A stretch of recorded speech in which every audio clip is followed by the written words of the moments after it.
Good morning, all. This sitting is resumed.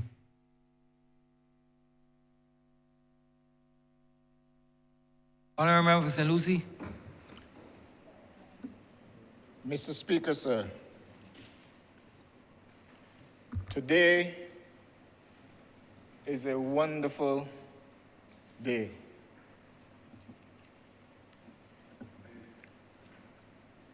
One for which, Mr. Speaker, I am grateful, and indeed very grateful, as I have the opportunity to address this Honourable House on the behalf of the good people of St. Lucie who have sent me here to speak on their behalf.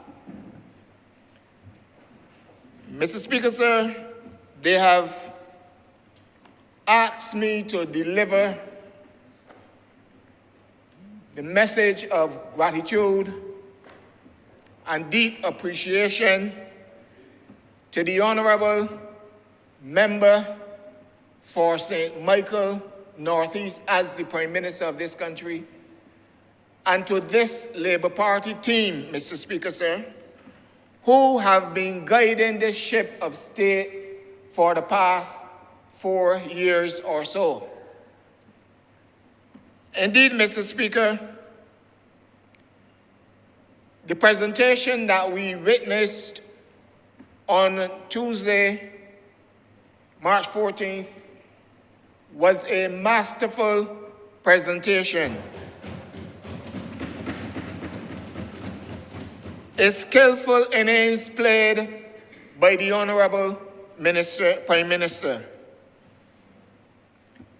We would have grown accustomed, this country a few years back, accustomed to noises in this honourable chamber in terms of delivery of budget speeches, but no substance.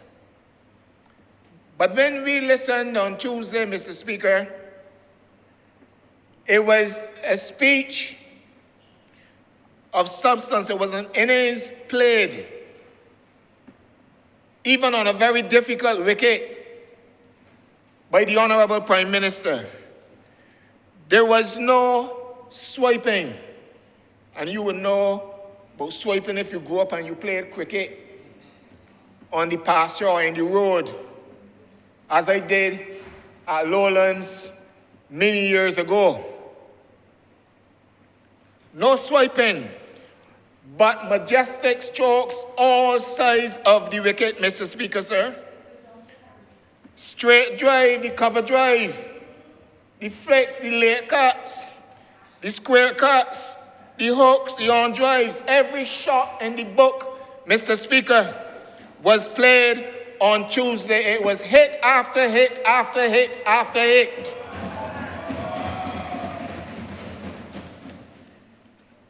We heard and we listened to sound policies and positions being taken by a government, Mr. Speaker, that cares about people, that cares about Barbados, that cares about the direction that this country is going in and that is putting this country on a path, a growth path, Mr. Speaker, sir.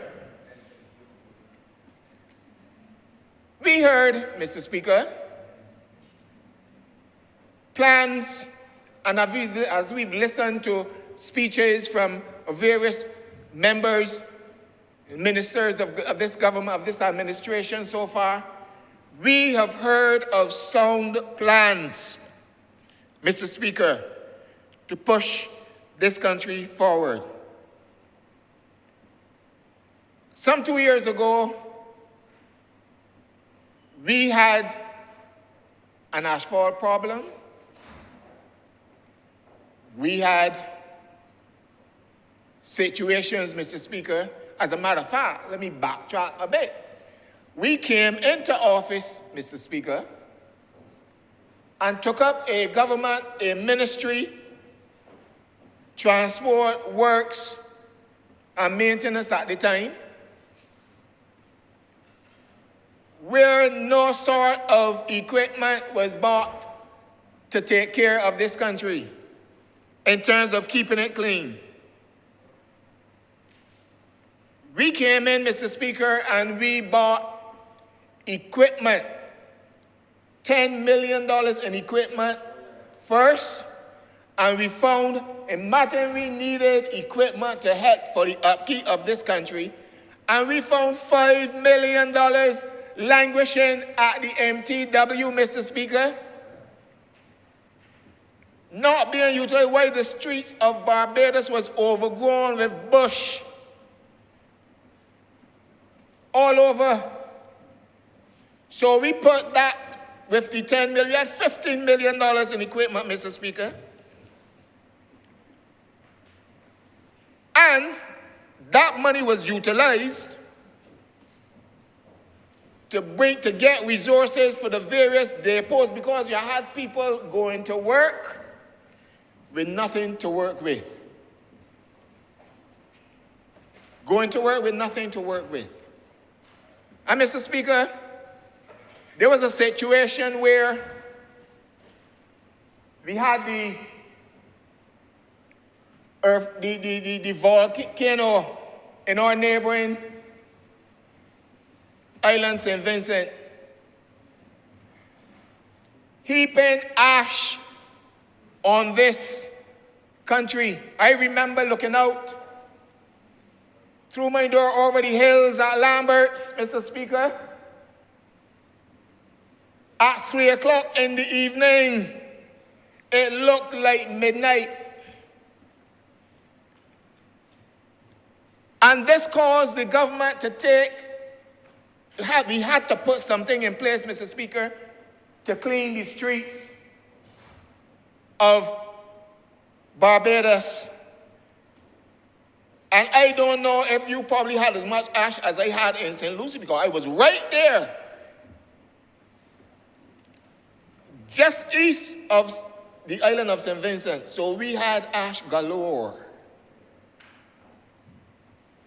But the Honourable Prime Minister, Mr. Speaker, put a program in place in this difficult time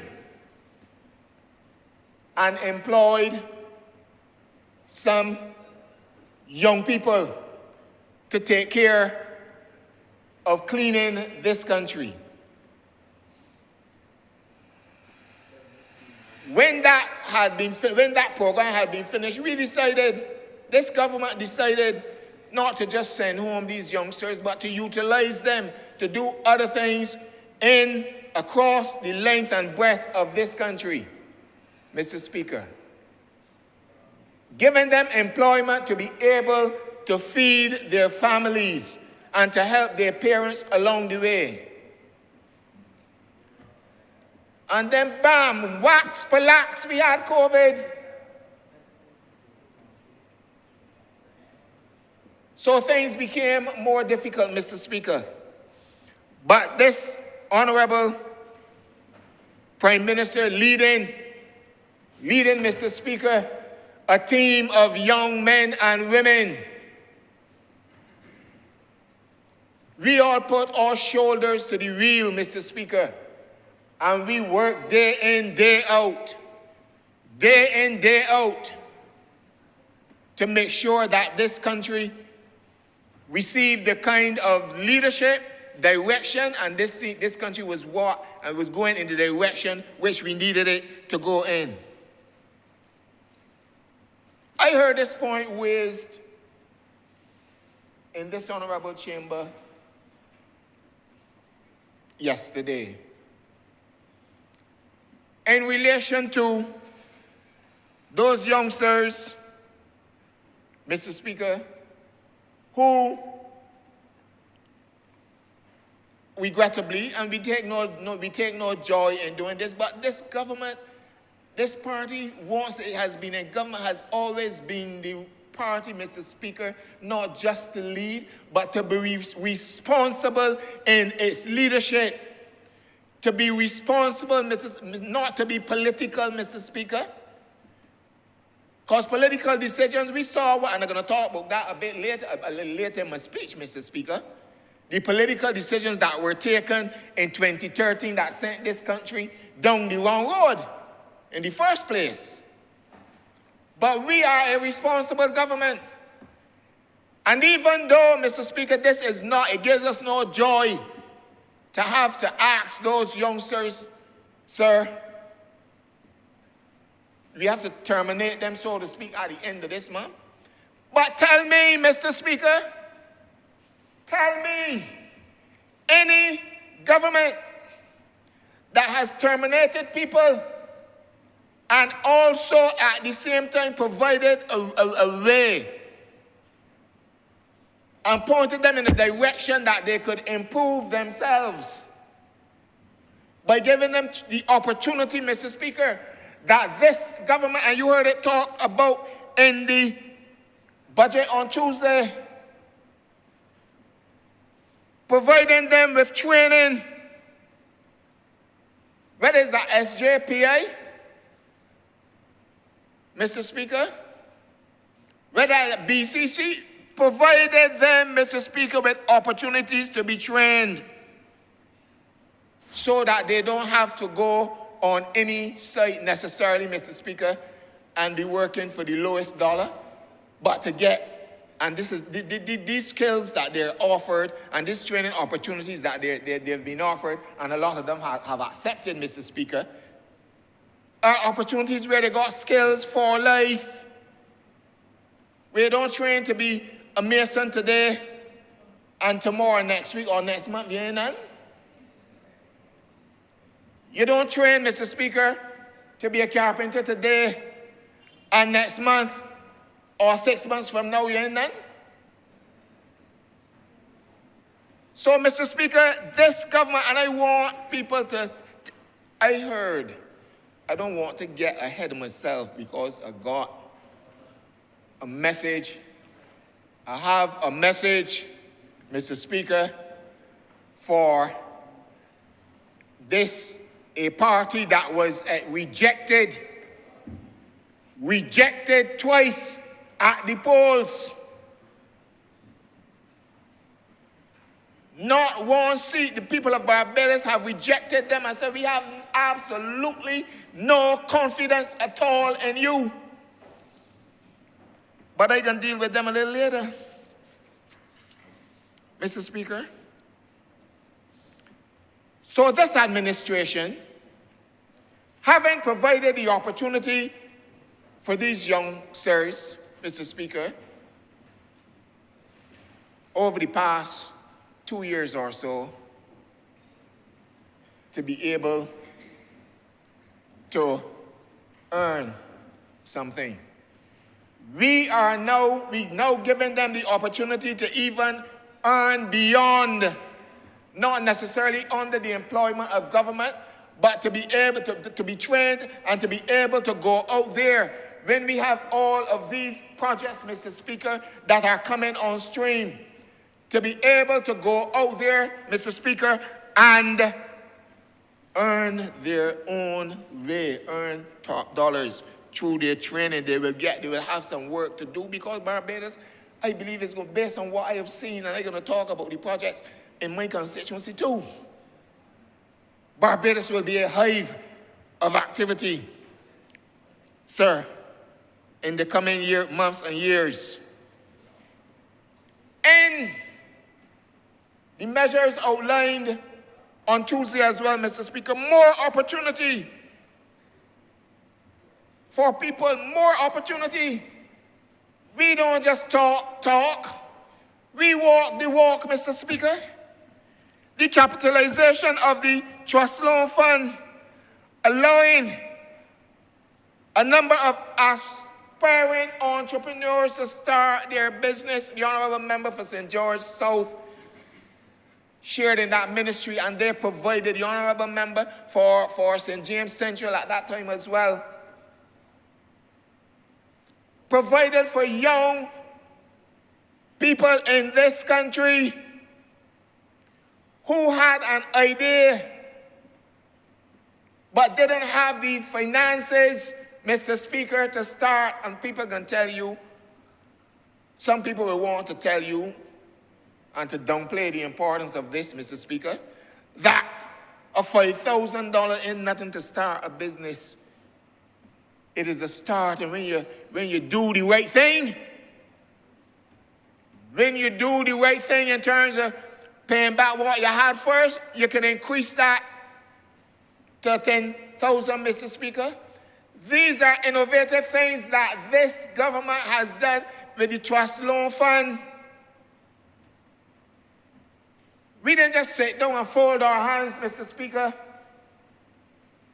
put our hands in our lap and say, well, what are we going to do next? I remember a particular party came to office, went all across this country, came to office, through what was said to the people of Barbados trusted them and gave them the opportunity to run the government. And when they get there, them say, what we going to do? When they wake up the next morning after the election, wake up the next morning after the election and realize that they were the government. I believe they said to themselves, well, what we going to do? Start looking at one another.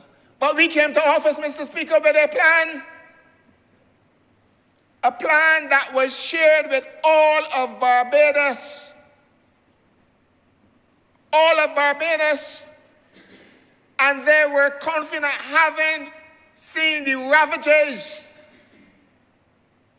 of how this country was ravaged because of poor... Let me get my language right, Mr. Speaker, because I don't want you to put me out or caution me. A government, a party that came to government, Mr. Speaker, back in 2008 with no plan whatsoever. None whatsoever to run the country. The plan leading up to that election, and people tell me they won't tell you don't talk. Don't talk, we are the government, no, don't talk about what happened then. You got to talk. No, we tell me Beijing got short memories because some of these same people that were part of that same party, Mr. Speaker, all over the place now talking about this government, this and this government. So I got to remind them, Mr. Speaker. And I got to remind Barbados. Got to remind them. They forget. Honourable members of Michael West Central, they forget they didn't buy a bus. Not one. Garbage, they put not even a little nap on the bus wheel then. Huh? Nothing. And people suffered in this country, and we're not where we ought to be, and things, because no government does everything perfect. But we are willing, Mr. Speaker, and have always been the party that is willing to sit down, look at where we have made our mistakes, correct them, and move forward. This is how this party has always governed, Mr. Speaker. They forget when the public servants ain't get 1 cent for years. Not a cent. Still had the same expenses to undergo, and you telling me no, you talking to me no about cost of living? Huh? And we can agree that the cost of living is not what we want it to be, but we've always been putting measures in place, Mr. Speaker, to correct it and to assess. We've always been doing that. The nurses, Mr. Speaker, we heard in the budget on Tuesday, getting the opportunity, like anybody else in the public service, to be able to get loans and so on, Mr. Speaker. We are meeting people at the point where they are and helping them, this responsible government of the Barbados Labour Party, Mr. Speaker.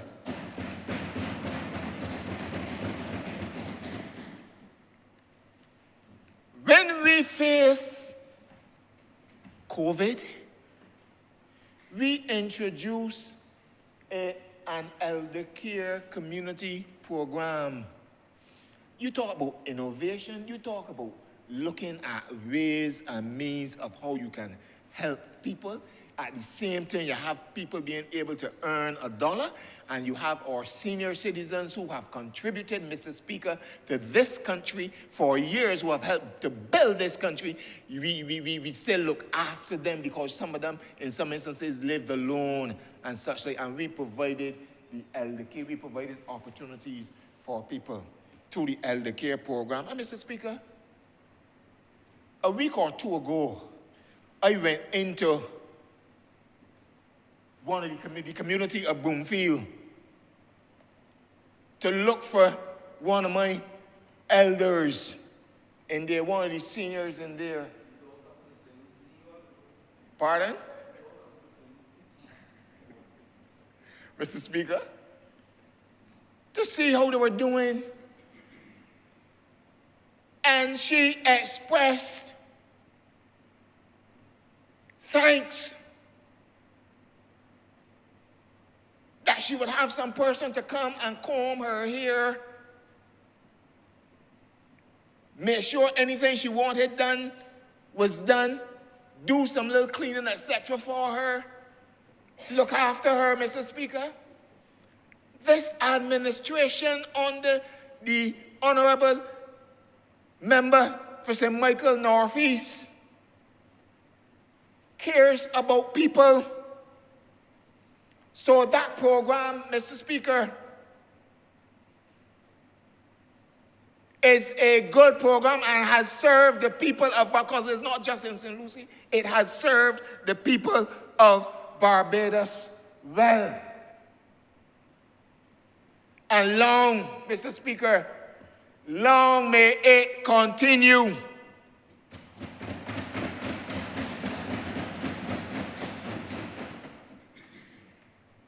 No. We also had, during the course of the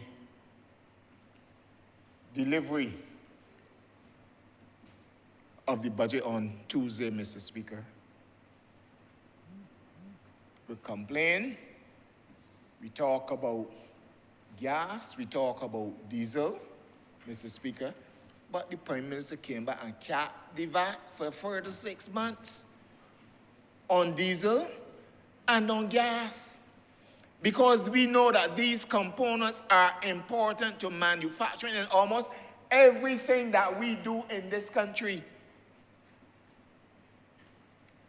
They are important in terms of transportation, delivery of goods, even on services and all that. They are important. So we look at the things, Mr. Speaker, that will have an impact on people, and we can't deal with all, but we look at those that are the most important, in my opinion, Mr. Speaker.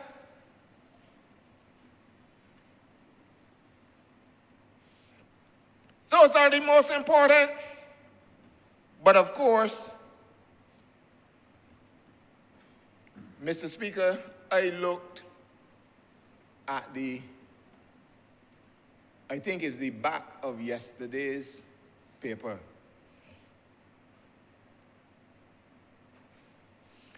And I heard this morning, you know, you hear there's air pollution. And this is not AIR pollution. There was an EAR pollution this morning when I listened to the 8:30 news. I hear a man that was part of the trade union movement in this country that worked, I think, at National Housing. You can't call names in here, but I know whether the name is Maloney or not, Mr. Speaker. I don't wish to call names in here. I can't call names in here. But, Mr. Speaker, thank you, Honourable Member for St. Philip South, for your words of caution. But that will not stop me from making my point. A man, Mr. Speaker, talking about what the Prime Minister should have taken off. She should have taken off taxes, she should have taken off this, because they got clean bowl. They expected, when the budget was delivered on Tuesday, they expected that taxes would have been added, but they do not have the skill that this honourable party that is governing this country now has. They do not have that skill, so they do not know. All they do is tax the way the government, not us, and talks about how people, they should take off this tax and take off that tax. I want to remind him, Mr. Speaker, in 2013, when he was at the Ministry of Housing,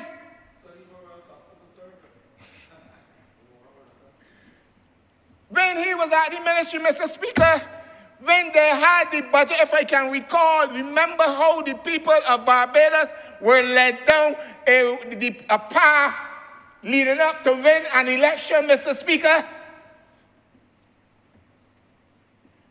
And once the election was run, bam, in September, 3,000 people were sent home. He sat in the Ministry of Housing with young mothers, people with children, Mr. Speaker, falling down, wailing, and said, and did nothing, and you can come to advise this government? Can't advise this government, Mr. Speaker.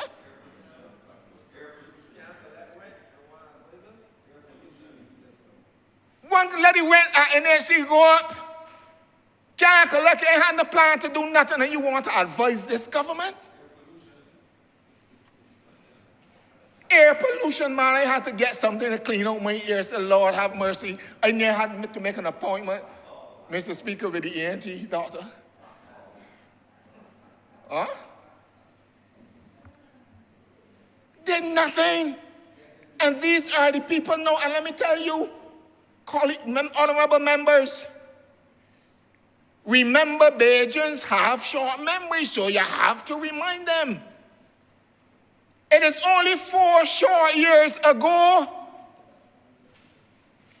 But what has surprised them, apparently, they don't understand the capabilities of this government. We don't sit down, as I said, and look to win an election. We put a plan together to govern, to run a country, Mr. Speaker.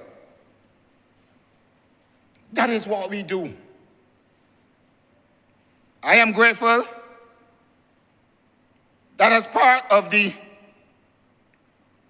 budgetary proposals, Mr. Speaker, my constituency has a stake. The late Oinafa said at one point in time that St. Lucie is the last frontier to be, and it is important that as I speak, and I mention this, I see my good friend and neighbor, the Honourable Member for St. Peter. But he said St. Lucie is the last frontier for development. So, Honourable Member for St. George South, when you hear the Honourable Member for Christchurch West announced yesterday about the dental school with 400 students, I met with the investors, Mr. Speaker. St. Lucie time has come. I carried a slogan in the 2018 election, St. Lucie, the time is now. It is now. Harson's Point will become a hive of activity. We got the nether development coming at North Point, Mr. Speaker. And when it was announced in the budgetary proposals of the renewed focus to bring manufacturing jobs back to St. Lucie, I remember going up. And when I was going to CP school, that honorable institution, Mr. Speaker, on the hill in St. Peter, Mr. Speaker, when I got to a place they called it the Caribbean, but it was a manufacturing company then. It was Atlantic Manufacturing. Just before you got to St. Lucie's Parish Church, which employed many young women, especially, because they did lingerie and those kind of things. They manufactured those things there. So St. Lucie was a manufacturing hub. And when it was announced that there was renewed focus to bring manufacturing jobs to St. Lucie, Mr. Speaker, I had to tap the desk. St. Lucy's time has come, Mr. Speaker. It has come. Because I cannot understand, Mr. Speaker, that we had, and I'm speaking specifically to my constituency, and I'm speaking specifically to my constituents and the rest of Barbados at the same time. We had, Mr. Speaker, 18 years of representation from the other side. There was a small break of 5 years by this side, Mr. Speaker, under the late, permit me to call his name Roy Buffett, Mr. Speaker. And we saw what was possible. Then we had another 24 years in the desert where a man only sought to promote his business instead of looking after the business of the people of St. Lucie. So for 42 years, Mr. Speaker, the constituency that I now have the honor to represent suffered and languished, Mr. Speaker, lacked real development. No roads done, no roads. And when I offered myself for the third time, Mr. Speaker, not the first nor the second, for the third time, because I was determined, Mr. Speaker, under the banner of this party, because I saw what this party could do or has done. And whenever this Labour Party administration, not just St. Lucie now, you know, but the rest of Barbados, whenever this Labour Party administration is in office, Mr. Speaker, the country flourishes. And for that short period of time when we had that representative, a man which would be well known and who worked in the trenches, or who were in the trenches with the Honourable Member for St. Thomas, because she was a regular person in St. Lucie with my late father, who worked hard for this party. Mr. Speaker, whenever this party is in office, St. Lucie benefits, Barbados benefits. And so when I went to the people in 2018 and again in 2022, and they endorsed me, Mr. Speaker, as the one they believed could take St. Lucie forward, Mr. Speaker, I intend to do so along with the help of this administration, Mr. Speaker.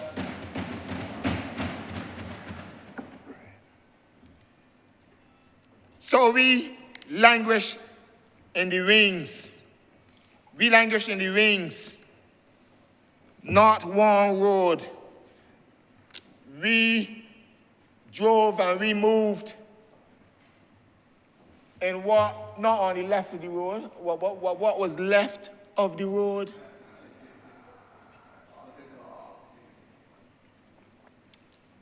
Mr. Speaker, and I understand, because we gotta watch this and we gotta look at how the other side operate. And I'm talking about this budget, right? They don't do nothing. They sit down, they sat down, and people tell us don't talk about the 10 years that we suffered. No, we got to talk about it. We got to remind people. Because I get the same thing in St. Lucie. Huh? They had 42 years.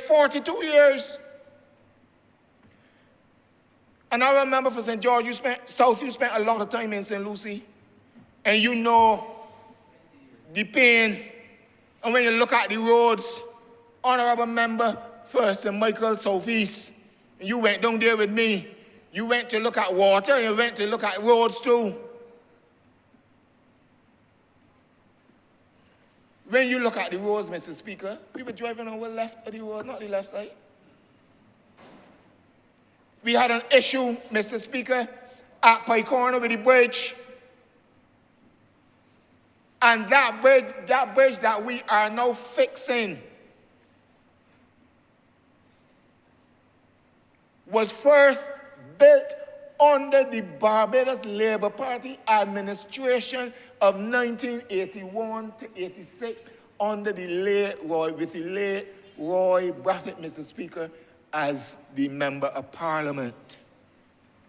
And you could imagine this is a constituency that was faithful to the other side, but they did nothing, Mr. Speaker, hardly anything.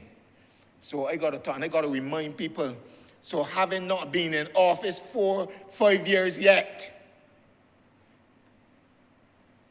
and the expectations are great, but we are up to the task. It's the same thing with the government.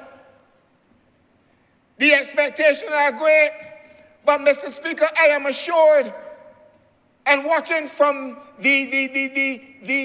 what we've seen, Mr. Speaker, knowing from experience, this administration, the Barbados Labour Party, delivers all the time.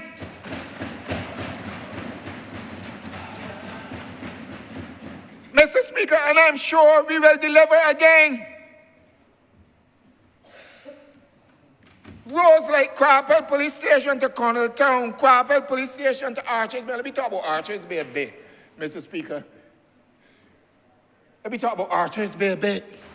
Archers Bay. Honourable member, watch the time, watch the time, watch the time. Yes, Mr. Speaker, I'm coming home shortly, but there's a lot to do, there's a lot to talk about, because we got to silence those critics called the members of the Democratic Party. And I heard the Honourable Member for St. Peter talk about it yesterday. It don't matter who's the head, it is the same, because they don't do anything but then come in the midst to criticize and behave as though they would have been doing something during the time they had the opportunity to. Some of the worst was when we did a poll leading up to the 2018 general election, Mr. Speaker. We found at the top of the poll and top of mind for the people was roads. Some of the worst roads. We got some of the worst roads, Mr. Speaker. I remember we have 2 more minutes. Thank you. I will utilize that, Mr. Speaker, wisely. Some of the worst roads. So we got a lot of work to do. And I want to say to my constituents from the floor of this House, they will be done, but it takes time and resources. And we got the whole of Barbados to take care of. But I will represent your interests here in this House and in any forum to get what has to be done. But you have to understand, Mr. Speaker, that it takes time. So we got roads like Crappell Police Station to Connelltown. We got the Hope Bridge. We got Joes Hill Road to Jimmets. We got Spring Garden.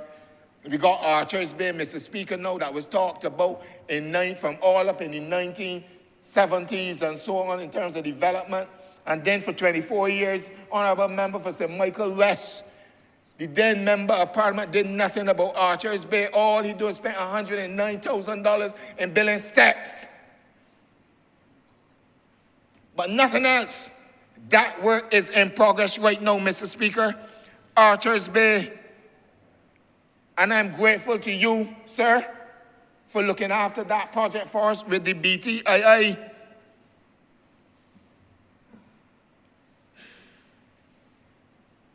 I'm grateful as well under the Honourable Member for St. George South First, and now the Honourable Member for St. John, for what is happening, Mr. Speaker, at Connelltown, at the playing field. We got the lights,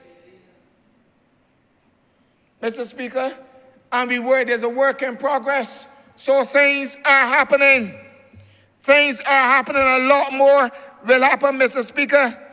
But in my closing, I want to say to this government and to my colleagues, Let us not become weary in well-doing, according to Galatians 6, verse 9, Mr. Speaker. Let us not become weary in well-doing, for at the proper time we will reap a harvest if we do not give up. Onward, upward, Mr. Speaker.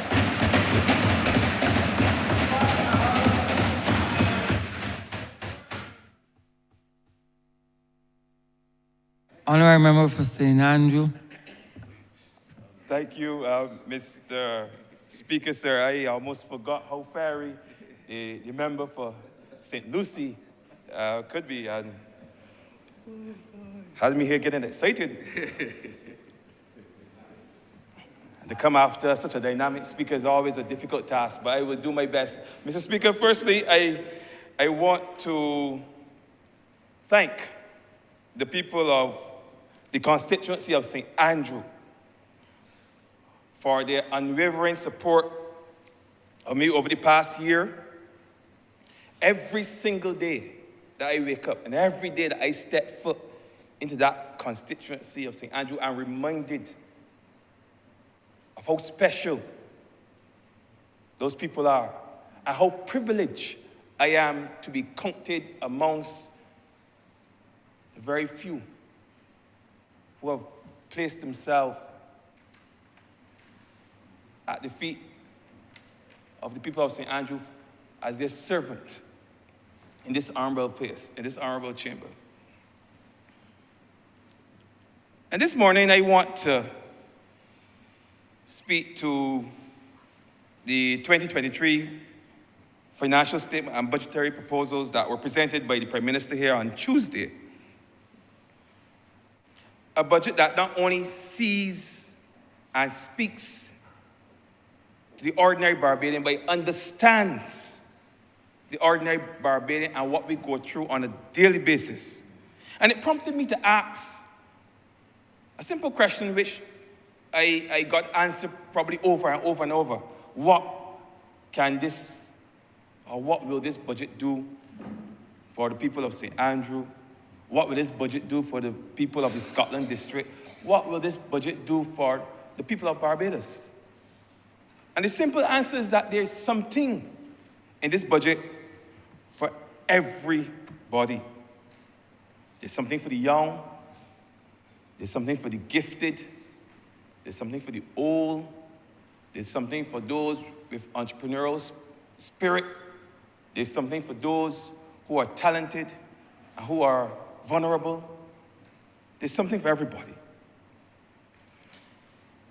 And what I also realize is that this budget also focuses on the small things. Small things. And there's one thing that I've learned since coming to this chamber is that it's the little things, those small things that matter. Sometimes we are distracted and we are often focused on the big things. But those very little things that impact the lives of everybody, those things matter. And that is where we have to sometimes focus our attention. And those things matter especially to those who are vulnerable, who are at risk. You know, those persons who are disabled or who are amongst the elderly. And for that reason, I have to confess now that I had planned to pretty much stay in my lane and speak to issues of water supply, issues of roads, issues of transportation, issues of the Scotland district. That was my plan. But having listened to the presentation by the Honourable Prime Minister on Tuesday, it would be remiss of me not to make mention of two departments in particular that do not reside in my ministry, but I think have been instrumental in the lives of the people in St. Andrew and all over Barbados, as a matter of fact, over the past couple of years, especially the last 3 years. And that ministry is the Ministry of People Empowerment and Elder Affairs, Mr. Speaker. The Ministry of People Empowerment and Elder Affairs. So it's only natural that I support the monies allocated to the welfare department in the tune of $32.5 million. And I believe $9.7 million that was allocated to the community elder care program. I want to talk about those two programs because those two programs brought me through that COVID period. Those two programs brought me through the freak storm. They brought me through Hurricane Elsa. And as you all are aware, St. Andrew was one of those areas that was heavily or severely impacted by the freak storm. And then 2 weeks later, by Elsa. And today there are persons who are still they're waiting the completion of the construction of their homes. But the welfare department in all that time has ensured that those people's rents are paid. Every single month there are requests for assistance with rent and those are paid every month. People are comfortable and they can wait because they're comfortable where they are because the utilities are paid, the rents are paid, and whatever little assistance could be offered is given. And also, because that would have happened right at a COVID period where so many people were home unemployed. And I can speak to, I don't want to call it hundreds because it would not be hundreds, but many persons within St. Andrew in particular, I know all of Barbados would have benefited directly from that particular ministry. I'm surprised that the Honourable Minister is not referred to as one of the most honourable because he was right there on the front line. Right down the front line, he and his officers ensuring, but both of them, because at that point in time, the honourable member for St. Thomas would have been at the helm, but I know that the honourable member for St. Michael South came on and also did his part.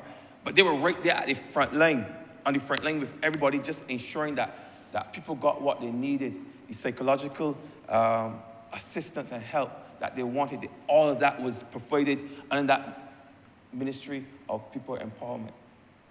And that, believe me, mental health is important. We've come to realize how important mental health is, and it was because of that people were able to safeguard their mental health.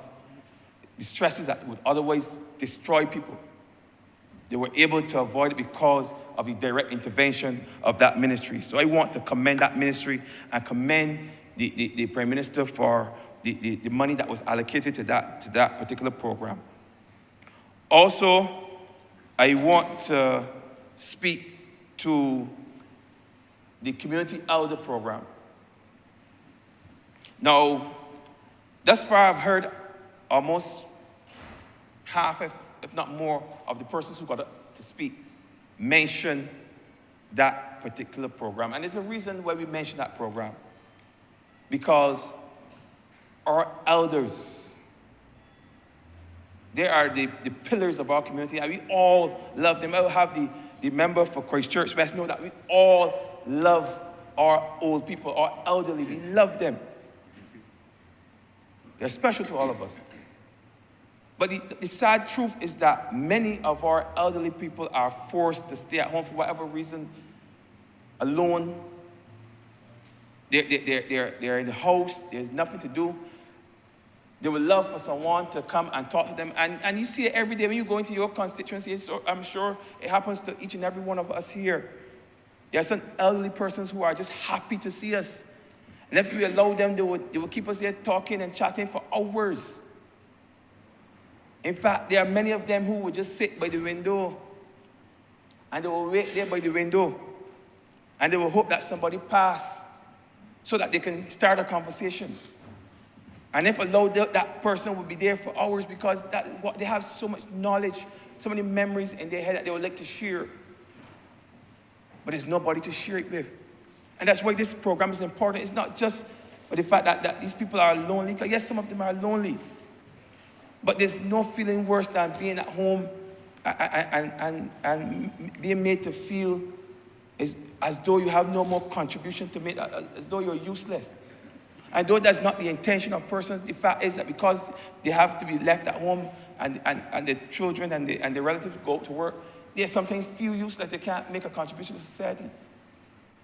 And this program brings persons right into the household and provides those elderly persons with an avenue by which they can share some of their memories, share some of their skills.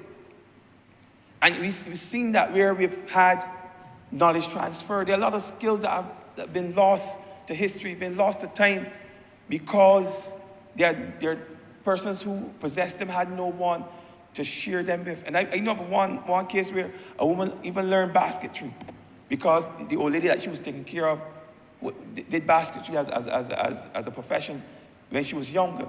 And she was able to learn that, and she was glad that she had somebody that she could share those skills with. And we have many examples of persons like that who would like to help and contribute, but they have no avenue, no conduit.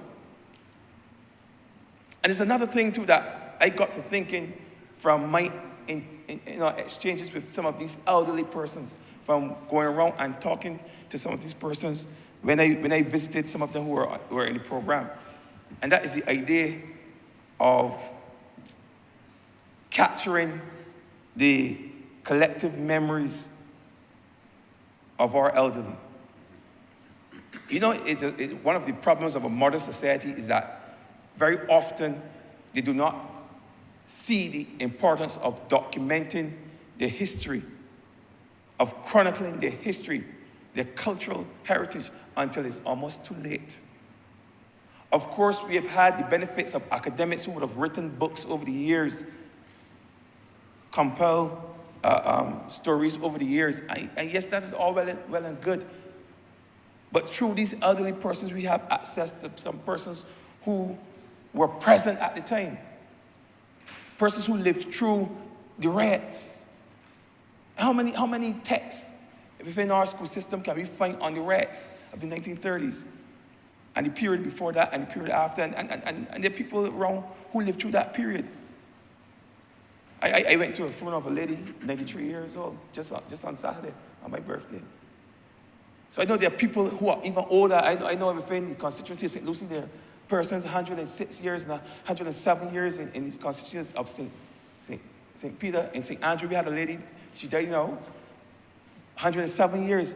These people have memories that we are allowing to die with them. We've never put measures in place to capture those memories. I think that's something that we need to look at as a country. In order to capture the history. You see, we can have persons come into your home and sit down and talk to you and plait your hair and just have a chat with you. We can have persons come into your home and sit down and talk to you with the sole purpose of documenting your thoughts. Believe me, every single community have a history. And every single community has a story. Every single one. They think as a country we should make a concerted effort to capture the stories of every community. And it can be done. There are persons who have been trained at the university. In fact, when I taught at the university, I taught a course in Caribbean lexicography, which is basically the art of compiling information, compiling dictionaries, a compendium of historic facts that can be used and compiled and used for the edification of future generations. So I think it's something that we must look at seriously if we want to preserve our cultural heritage. Don't just go in there and chit-chat with the elderly. Let's sit down, have a serious conversation with them. Share simple stories that might just be mundane experience to them. We have historical richness in 10, 20 years. Because this country is changing and changing fast. Some of our cultural expressions are disappearing.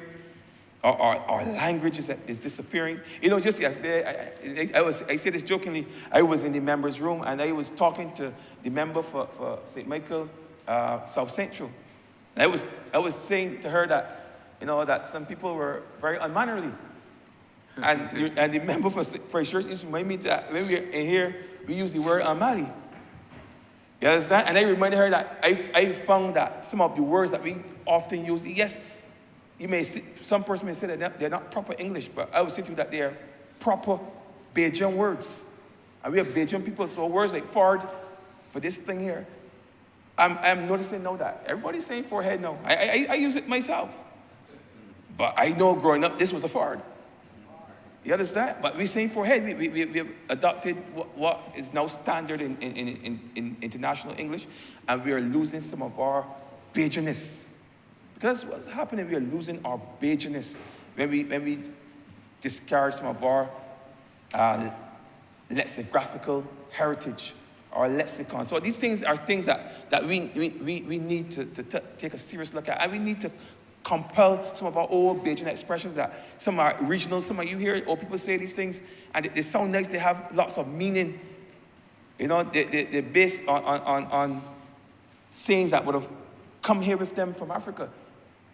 And we just allow those things to go. In fact, there's an old African adage that when an old man dies or when an old person dies, a library, entire library is burnt to the ground.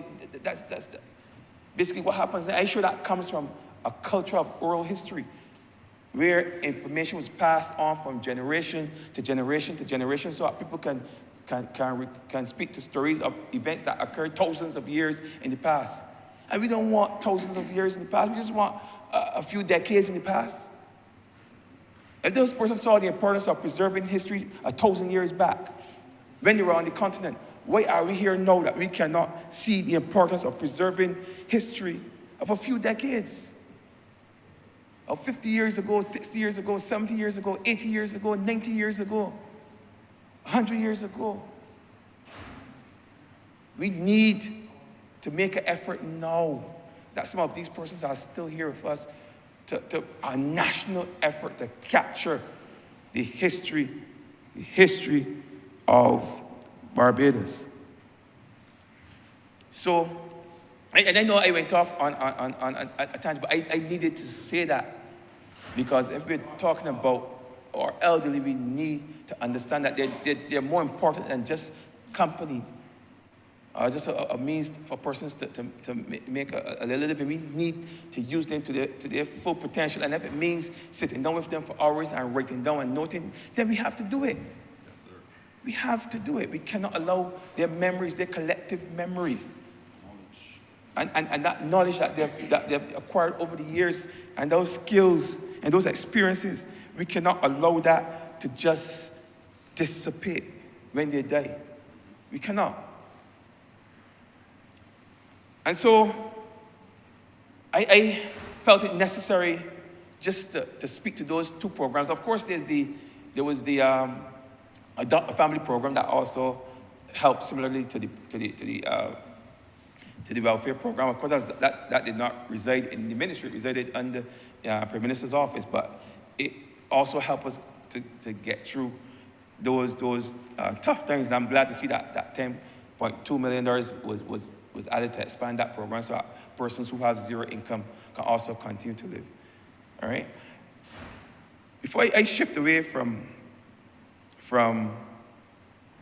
the welfare and these programs within the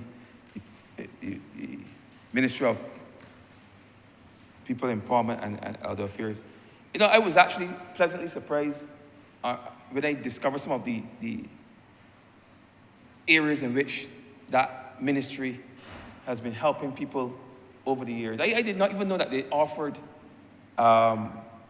assistance with burials, with funerals. But it got me to thinking how we value our ancestors, our elderly, our old people. You know, there are people in this country that will live in a house who will not change a board, but will save every cent they have to ensure that they have a good send-off. Every cent. Thousands of dollars. To ensure they go off in a dignified way. And I see how that ministry has been helping persons with that, because we've seen in other cultures, I think I've seen it here once or twice, where people will bury a member, a loved one, a member of the family in a piece of plywood box. You know, a box made from boxing that they probably pull off a job site and make a box and bury people. And that's okay within that culture. But that would never fly in a Barbadian culture, within our Bajan cultural context. We would never accept that. Even if we had the money, we would beg, we would borrow, and we would borrow and beg some more. I don't think we would steal. But we would ensure that our loved ones, our mother, our grandmother, whoever that person may be, is sent off. Get a good send-off. A good send-off. Because we value our elderly here in this country. We value our old people. And I'm glad that the ministry is chipping in to see that people can have a dignified send-off. So I have to support that. I had to say that. You may not think it, but I am very much in tune with the cultural heritage of this country, very much in tune with the linguistic heritage of this country, very much in tune with the elderly within our communities. And I would support any effort, any measure to see that the lives of older people and such a vulnerable people in this country are improved. Now, as I said, I just went off on that tangent because I felt I needed to touch on that while I was on my feet, because those programs benefited people in St. Andrew tremendously. But I want to touch on another area, more in my lane, that I believe is very important, that is shared here with Barbados today. And that is of the road works that are being undertaken right now as we speak in the Scotland District, and more specifically in Whitehill St. Andrew. For those of you who do not remember, give me the opportunity to refresh your memories. It has been almost 9 years ago, on the 21st and the 22nd of November 2014, when we had steady rain the whole day, all through the night. And a large section of the road that connects Hillaby to Whitehill broke away and went down through the gully, separating that community. And this has been 9 years.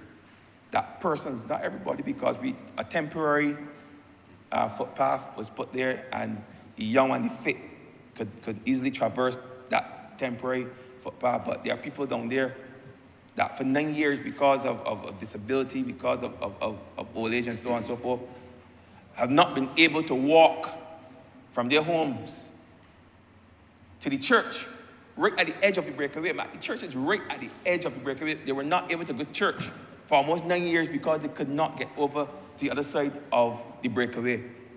But I'm here to tell you, Mr. Speaker, sir, and by extension all of Barbados, that I can say now with a certain degree of happiness in my heart, and you will hear it in my voice, that we have finally started the reconstruction of the road in Whitehill. Work has started.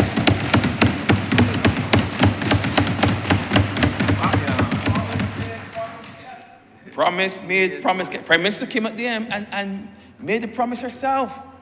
And my predecessor, Mr. George Payne, he would have worked and fought tirelessly to ensure that road was built in Whitehill for those people. In fact, the design that we are using, that we have reverted to, was Mr. Payne's idea. It was his idea.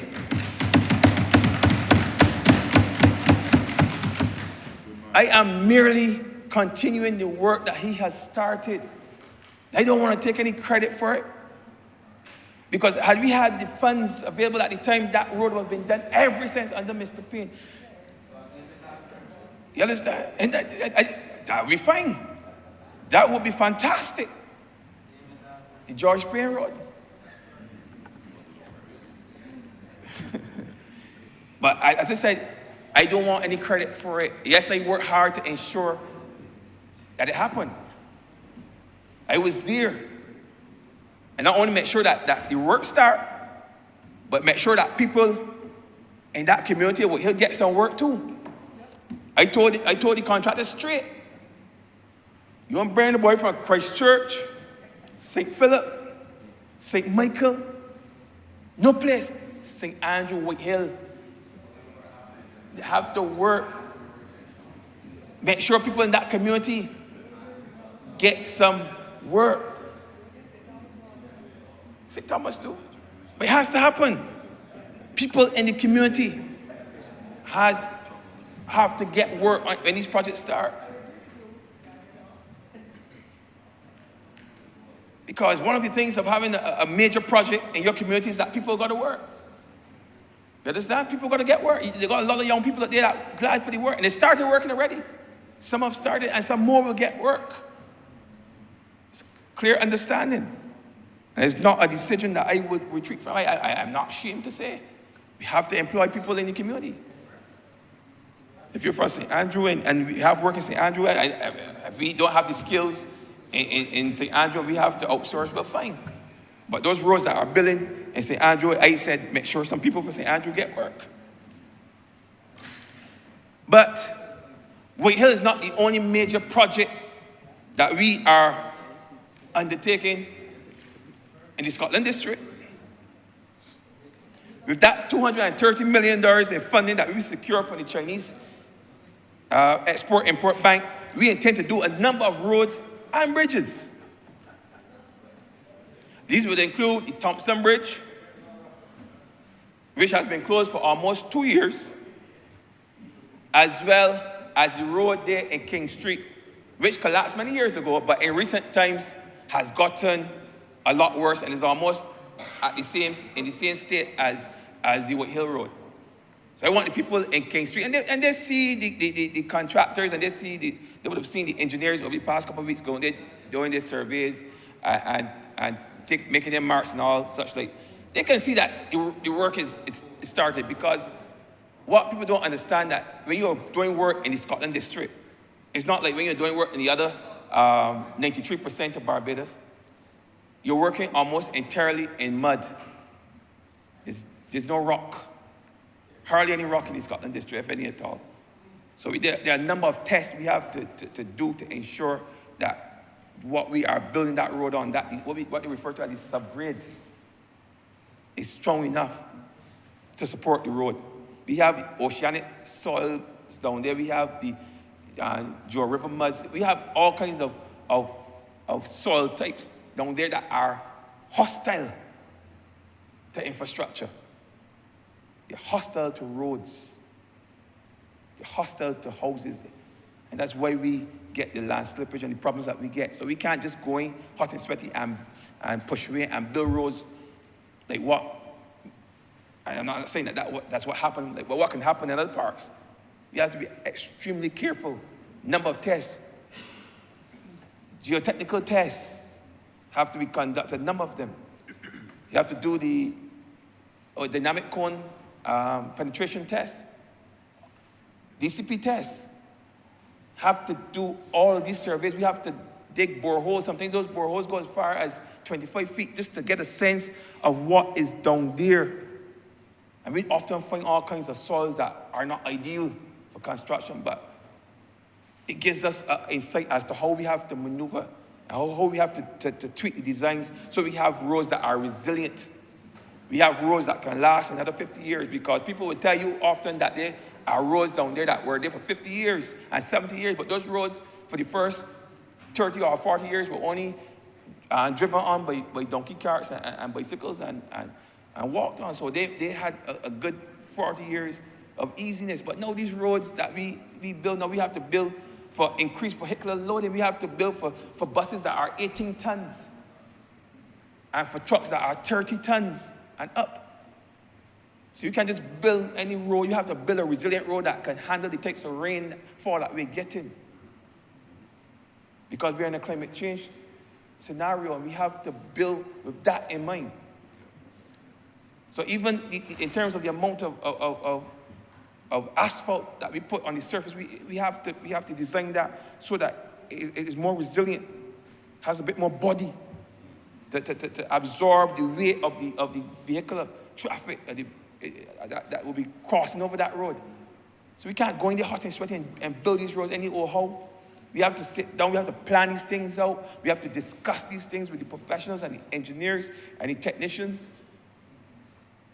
And we have to come up with the best possible approach to building roads in the Scotland District. And it applies to almost all of the Scotland District, because we share a similar geology, and we have a problem right across the board. St. Thomas has it.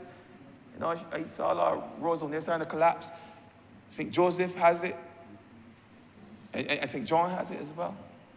And parts of St. Peter, you know, has it. So understand, even though the roads are taking longer than we would like, I would like to see all the roads start and finish this year.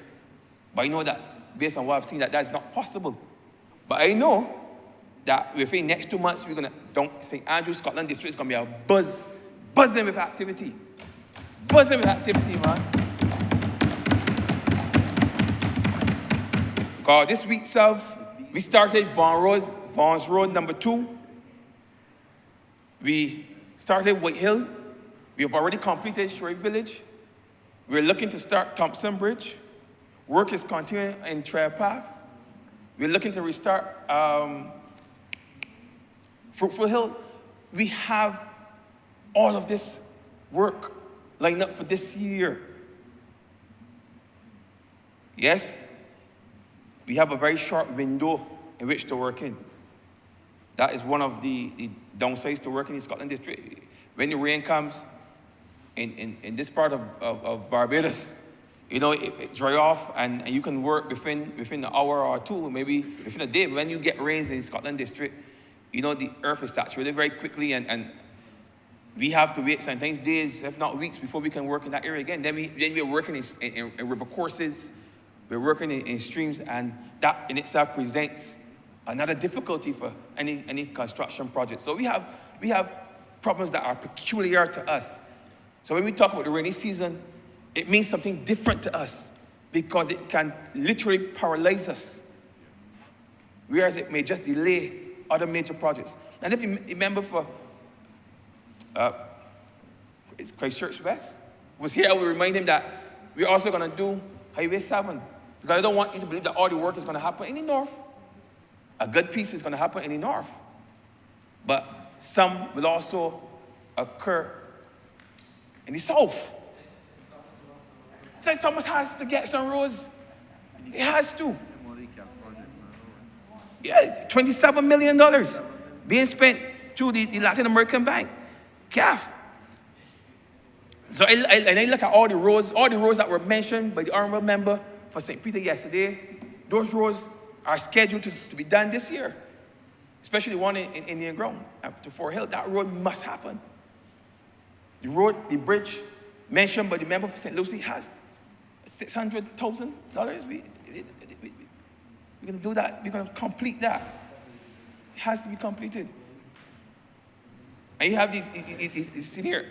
The Honourable Member just came in just as I was talking about him, because he's fighting for that bridge to be completed. So it's not just St. Andrew and Scotland District. We're going to be doing Highway 7. They're going to repeat it for the benefit of the member who just came in there. He must know that it's going to start.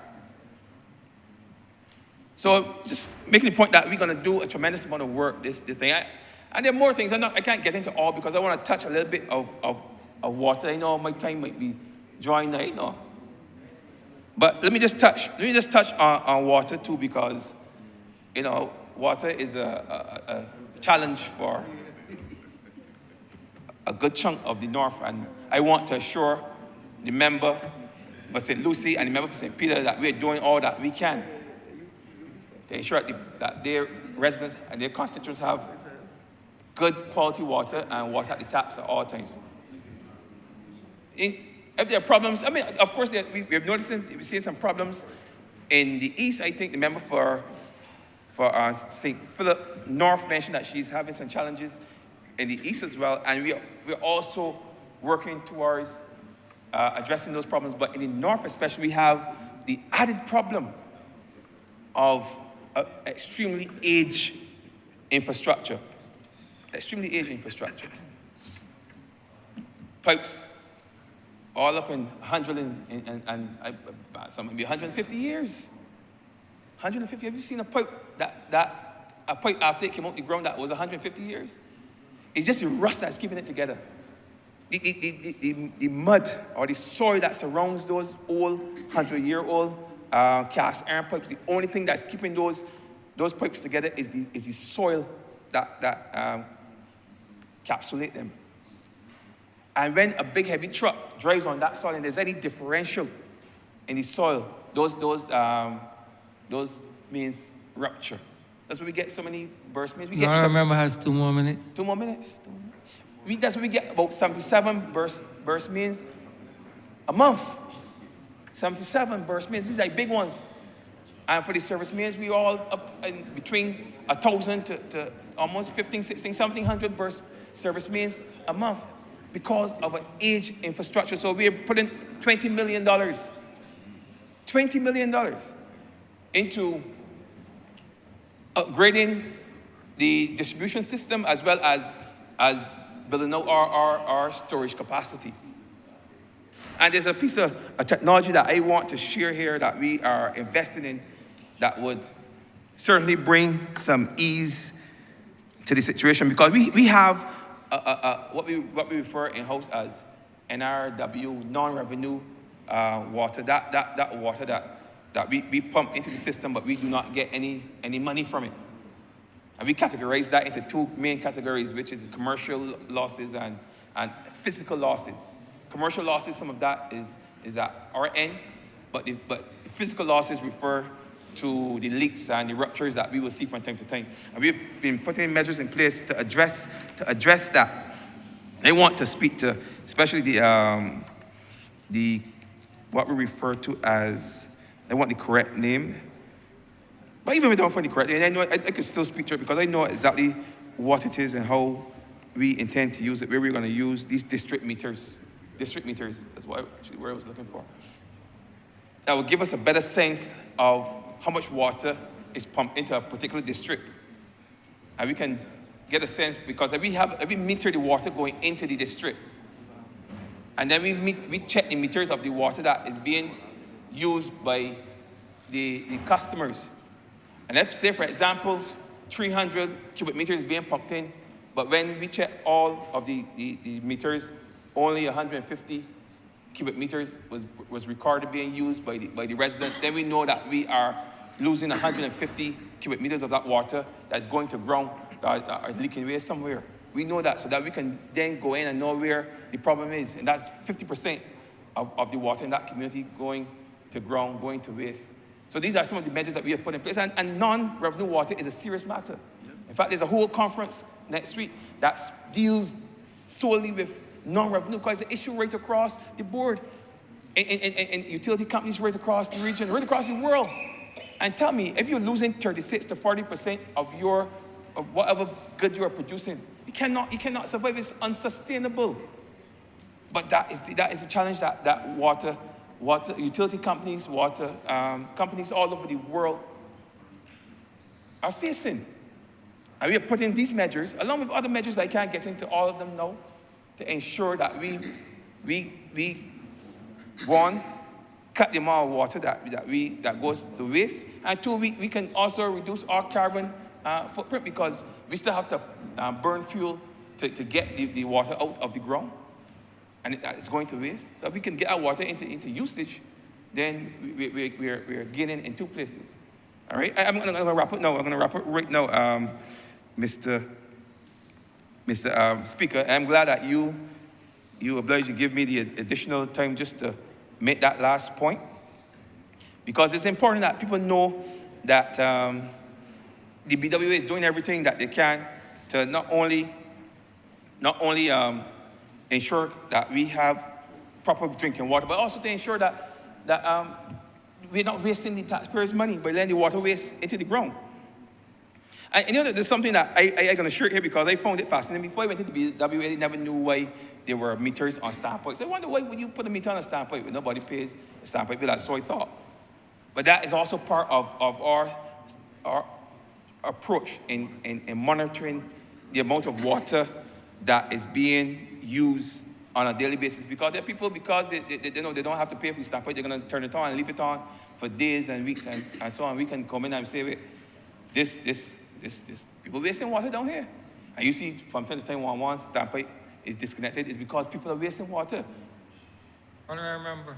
But as I close, Mr. Speaker, as I close, I just want to say that I am grateful to have been afforded the opportunity to present my humble submission to these debates. And I also want to say that I fully endorse the budgetary proposals that were presented by the Prime Minister. I'm very excited to see the transformational changes that will, transformative, the changes that we will see going forward. I thank you and I'm obliged to you.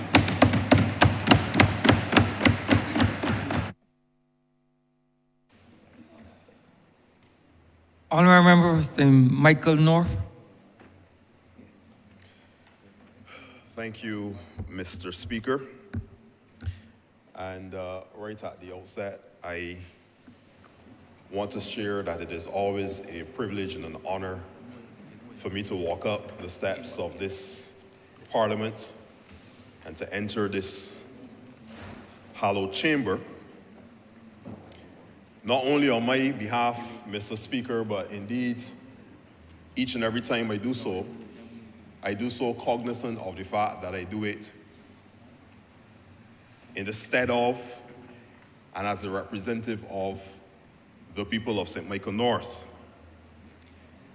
And I also want to say to you, Mr. Speaker, that I am also privileged and honored to be able to sit in this Parliament with what I can consider to be one of the finest groups of hardworking, dedicated, committed, visionary individuals and leaders that this country has ever seen. I am happy to be a part of this Barbados Labour Party team. I'm happy to be a part of this Barbados Labour Party administration that is seeking not only to stabilize, but indeed, Mr. Speaker, to move our country forward into success and into greatness, into reaching the full potential that we know that we have as a country. Mr. Speaker, this is now the second budgetary process that I have had the opportunity to be a part of, having been elected by the people of St. Michael North in 2022, January that is. And the first time I was reflecting, Mr. Speaker, on my first budgetary speech. And indeed, I remember how nervous I was. I remembered I was thinking to myself, what am I going to say? Oh, man. Oh, yes. And I'm being reminded of, the jitters came through in my speech, and I fell back on my moorings from church. And that always guides me in everything I do. But Mr. Speaker, as I was reflecting on my journey from then till now, and the growth and the transformation that I've seen even in my own experience, in my own life, in my ability to understand my portfolio, my ability to understand parliamentary life and debate. I have much to be thankful for, Mr. Speaker. And I first want to thank God, because God is the one who gives me the strength on a daily basis, Mr. Speaker. He is the one who guides my every step. He's the one who gives me the courage, the confidence, and the commitment to get up every single day and to work not only on the behalf of the people of St. Michael North, but of course, the entire nation of Barbados. So I thank God for the strength that he gives me. And this is not an easy road, Mr. Speaker, you know it. Representing thousands of people, in some cases tens of thousands of people, it's not an easy journey for any of us. It is a heavy load that we bear. And indeed, you hear all the time that it's a really thankless job, because you do and you do and you do, and sometimes you don't get the level of appreciation that you may think that you should get for what you do. But indeed, I believe that every single one of us get up and we do it day after day, because we are committed to serving in the best interests of the people of our respective constituencies. And indeed, we are committed to serving in the best interests of the people of Barbados, Mr. Speaker. And I'm reminded, and I heard some of my colleagues, and clear you can see, Mr. Speaker, that we are a bunch of people who have a spiritual grounding in this chamber. So I must join those who have gone before me. And I must also use the word of God as context and to lay the foundation for what I have to say today. And I want to declare boldly that the word of God says, one writer said, I am who I am by the grace of God. I am who I am by the grace of God. And another portion of scripture says, it is in him that we live and move and have our very being.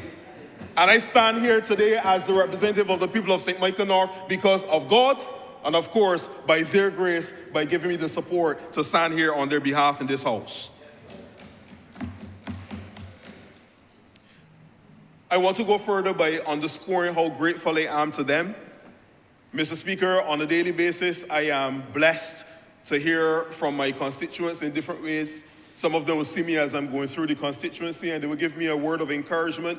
Many of them will send me messages and they will say that I am praying for you, etc., etc. And Mr. Speaker, I really want to take this moment right now to acknowledge them.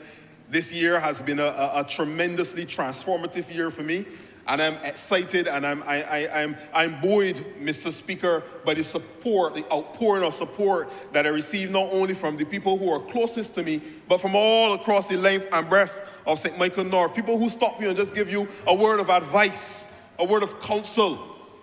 Sometimes you may not want to, you don't like what they say. You say, well, you should do more of this, you should do less of that. But indeed, Mr. Speaker, they do it from a place that is heartfelt. They do it from a place that is sincere, and they do it because they want to see, of course, the best from me as their representative.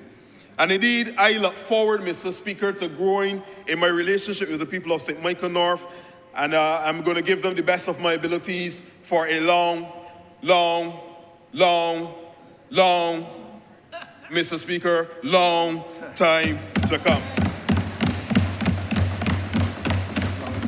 I need not tell you this, Mr. Speaker, but all relationships take time to grow and to develop. You take time to learn that other person, to learn the things that work well and don't work well with them. You get to learn their way of thinking. But over time, relationships develop to the point where you become one. You love each other beyond the faults that you may see in each other. You learn to love despite and in spite of the challenges that you come through and come across. And as with all relationships, the bond becomes so strong that you're able then to face challenges together and you're able to rise above and overcome those challenges as a unit and as one. And I'm here to say, Mr. Speaker, that I look forward to growing in my relationship with the people of St. Michael North, and I'm fully committed to this journey with them, and it can only get better from here. And I want to take some time because I'm here representing their interests, Mr. Speaker. So I have to speak according to what I do as their representative and have been doing over these last few months. And Mr. Speaker, in this short space of time, I've had the opportunity to engage with my constituents in many different ways. We have held multiple successful branch and community meetings.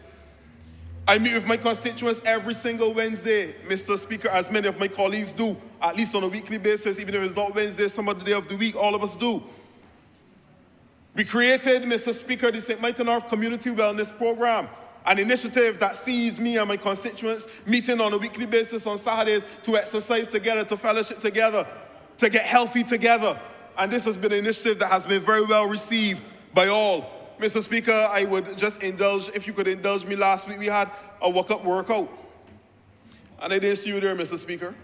I'm not sure if you're the walk-up kind. A walk-up workout. Were you in that? Well, you should have been there. And it will come next time. I will give a special invitation to the Honourable Member for St. James Central.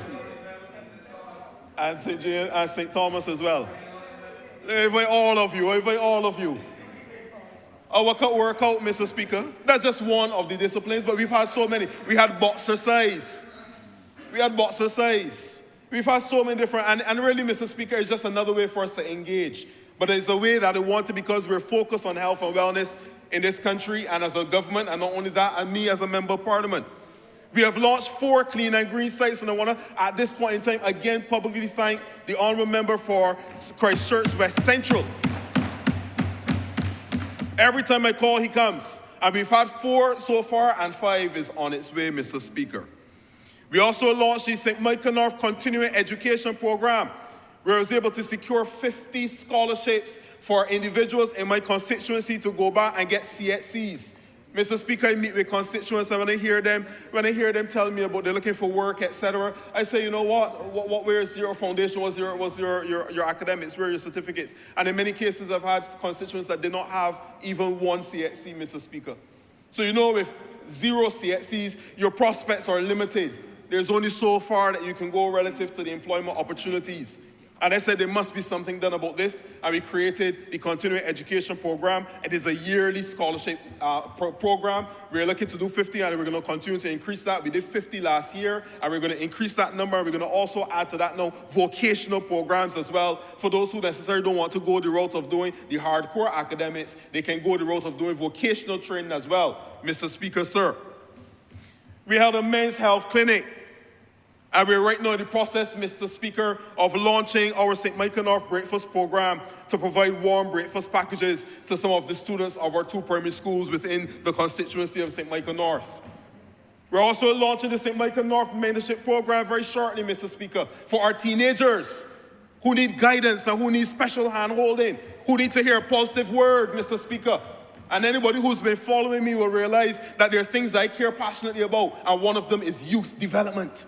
I want to see our young people to become all that they have the potential to become, Mr. Speaker, sir. And I do not want to see them go in directions that they do not desire to go in and should not go in. So I'm going to do my part to give as many positive opportunities for those young people. Time will not permit me to go through all of the programs, Mr. Speaker, but I'm going to move on. And I really want to get on to the context of our speech today and why we're here.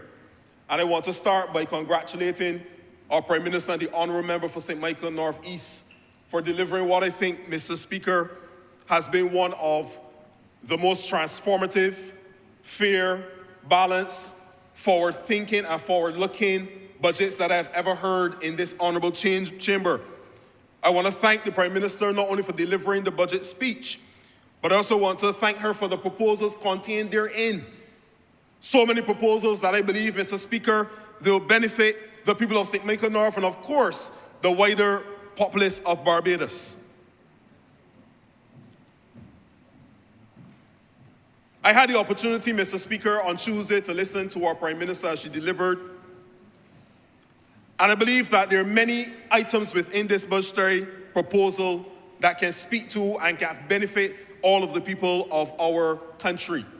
And I believe that the general theme of the budget itself says much. Our Prime Minister spoke, Mr. Speaker, about mission transformation. She spoke, of course, about where we came from, and it was the mission critical agenda when we first came into office in 2018. We went through a period of several setbacks that turned into mission survival, Mr. Speaker. We had, at the outset in 2018, a mission transformation agenda. But of course, because it turned into mission survival, a lot of these transformational plans and initiatives and programs had to be put on the back burner for a bit, had to be sidelined for a little bit. But now, Mr. Speaker, having gone through all that we went through as a country and as an administration, we are now in our stride moving towards mission transformation. But she did not stop there, Mr. Speaker. She went further to say that we are moving as a country towards what? Mission accomplished. Our goal, Mr. Speaker, is to accomplish these transformational plans and proposals that have been laid out, not only in this budget, but going as far back as the Covenant of Hope that was led by this same Prime Minister, this same Barbados Labour Party many years ago, Mr. Speaker. What are some of the proposals that I heard that I think resonate well with the people of our country? Mr. Speaker, there's an emphasis on training. And any person who has led an organization understands the value of a well-trained human resource team. Training makes all the difference sometimes in your ability to deliver or your inability to deliver. And we have many persons within the public service at the supervisory or middle management level that we want, Mr. Speaker, to progress. towards senior management of the public service in due course. But we must invest in their training so that they can have the tools, the skills, the capabilities to be able to then, as they advance in the public service, to lead the public service in the way that we want them to lead. So this administration says we are going to put an emphasis on training our supervisory level staff within the public service. That, Mr. Speaker, will benefit the public servants that are residing in St. Michael North, Mr. Speaker. Not only are we doing general training relative to supervisory management and managerial skills and capabilities, but we're also going to be training and ensuring that we can successfully roll out what is called our commitment for results. And you heard the Prime Minister talk about it, these granular goals and objectives of each and every portfolio, each and every ministry. These granular goals and objectives that will guide what we do on a daily basis, not only as ministers, not only as a cabinet, not only as permanent secretaries, but down to the very level of even the messengers and every single person, the custodians, will be able to see what is it that this ministry is supposed to deliver for the people of Barbados on a daily basis. So we're going to train our people in our commitment for results process, which is already well on the way. We go further and talk about training, Mr. Speaker. We're not just doing training within the context of the public service, but we're doing community-based training as well. Parental training, Mr. Speaker, sir. Because we realize as a society, the most basic unit of any community, of any society is the family unit. And in many cases, some people become parents, not even by plan or design, but it happens. And we as a government are saying we are going to invest in parental training so that the individuals in this country who need a helping hand can learn how to be a better parent, a more well-rounded parent, so that they can then produce well-rounded individuals and citizens for our country in the long run. Not only that, Mr. Speaker, but I go on to talk about some of the other proposals in this forward-thinking and forward-looking budgetary proposal and speech. The Prime Minister told us that there are going to be some price relief initiatives, one being the reduction of debt. And I say to you, Mr. Speaker, on the question of debt, and you have so many people outside of these chambers that continue to talk. There was a debate a couple months ago, a rousing debate, if the debt was 167% of GDP, if it was this and that, all this kind of stuff. But Mr. Speaker, sir, when we came in and we found the debt to GDP where it was, and we were able to, through our restructuring and through many other mechanisms and initiatives and programs of this administration, we brought it down to less than 120%. Due to COVID and the spending that was required to ensure that we remain safe as a country, it went back up slightly to 120-something%. And now, Mr. Speaker, you would have heard from the Prime Minister that we are once again trending downwards and our debt to GDP is 120%. This should be commended, Mr. Speaker. It was a tremendous accomplishment. And it means that we now have fiscal space and we now are able to go forward and we can go to international markets and the different multilateral organizations and receive support, technical, financial, and otherwise, that can help us when we're at our lowest points in this journey, that can give us the helping hand that we need to go forward and to keep our people safe in this country. Another one that I think, Mr. Speaker, that resonates well with my people in St. Michael North is the lowering of the commercial bank fees. Mr. Speaker, I know many of my constituents, they will tell you that they don't have a lot of pennies to put down. But the few pennies that they have on the bank, Mr. Speaker, you have minimum balance fees that the commercial banks have implemented and introduced over time, and they continue to raise them incrementally almost on a yearly basis. These fees go up. And if a person only has $500 on their account and the minimum balance is $1,000 for that account, you find that the bank is taking off $15 a month out of the $500, Mr. Speaker. But how could this be fair? But you heard our Prime Minister say to us on Tuesday that we are going to be making sure that we address this. We are going to address this commercial bank fee issue so that our people in Barbados can be able to save their money build on their monies, and eventually and over time through investment opportunities, which is the third point, the domestic capital market be able to invest in their own future and create their own wealth and generational wealth as well, Mr. Speaker. This is transformation. That is what this Barbados Labour Party is all about. We didn't stop there, Mr. Speaker. We went on to talk about, the Prime Minister went on to talk about what are we doing to give back. There has been tremendous stewardship by this administration over the last financial year. You heard about 10% growth in our economy, sir. 10% double-digit growth, Mr. Speaker. And you have people out there that managed this economy for 10 years and at best had 1 or 2 and small percentage growth in a 10-year period. And if you look at it over the entire trajectory of the 10 years, 0 growth and negative growth, as the economists will tell you. But yet these same people will want to come and tell us and poo-poo. That's parliamentary language, sir. They want to poo-poo our 10% growth last year, Mr. Speaker, sir.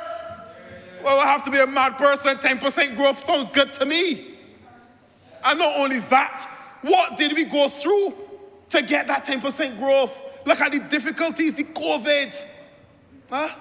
We have so many challenges that we had to overcome to get that 10% growth, Mr. Speaker, sir. It was no easy feat, but we did it. And we didn't just do it so we can boast about it, but look at what we're doing now. We were able to take some of those financial earnings, some of that space that was created because of our good stewardship. And what are we doing? We're giving back to the same people of Barbados. $74 million. That is million with an M. $74 million being given back to 5,407 Series B bondholders in this country. Some of them being able to get $17,500 in their pocket. Mr. Speaker, $17,500. My Lord. I would love to have $17,500 in my hand tomorrow, Mr. Speaker. I'm sure the Honourable Member for St. Thomas would love to have $17,500 in her pocket tomorrow, Mr. Speaker.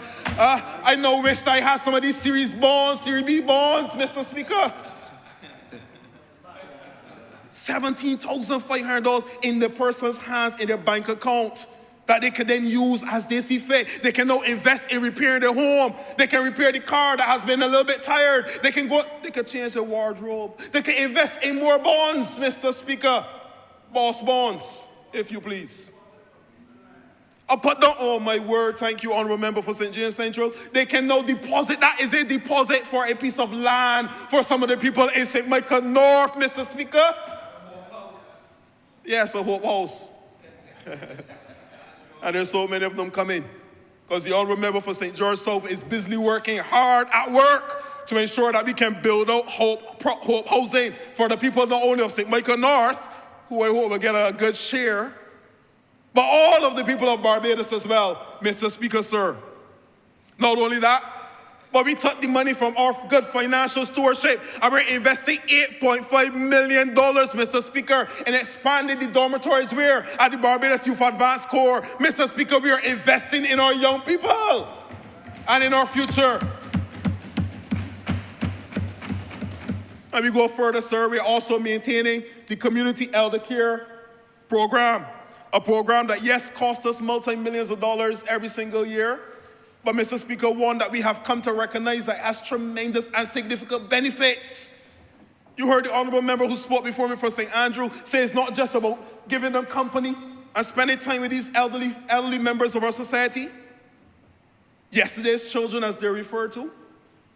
But, Mr. Speaker, they have a wealth of experience and a wealth of knowledge that they can share. And the program has not only been a benefit to them, but many of my constituents who are part of the Community Elder Care Program tell me how much of a benefit it is to them as well. Caring for our elderly, taking care of our own people, Mr. Speaker. This is what our Barbados is about. This is who we are. We look after our own. And a government could have said, you know what, we're spending too much money on that, let's divert that money to something else. But no, we said we are sticking with it. It is tremendously beneficial to the people of Barbados, and we will continue to do it, and we're going to put money aside for it. That is what this government is about. This is a transformative government and a transformative agenda. So, Mr. Speaker, sir, I want to move on very quickly in the last part of my speech now to talk about my portfolio. And I want to thank the Honourable Member for St. Michael North East and our Prime Minister for giving me the privilege of entering her cabinet and giving me the privilege to lead a portfolio called the Ministry of Industry, Innovation, Science and Technology. Mr. Speaker, the people of St. Michael North sent me here. They elected me to be here, and I thank them for that. I thank the Prime Minister for selecting me to be a part of her team. It is an honor and a privilege. I do not take it lightly. And I believe that as we talked in this entire budget speech and the budgetary proposals about transformation, the transformation agenda, I am pleased, Mr. Speaker, that the ministry that I have the privilege to lead is very much at the forefront of the same said transformation agenda of this government. We are leading both the industrial transformation and, of course, the digital and technological transformation of our country at this point in time and in this journey. And I, nor the members of my team at the ministry, we don't take it lightly what we have to do.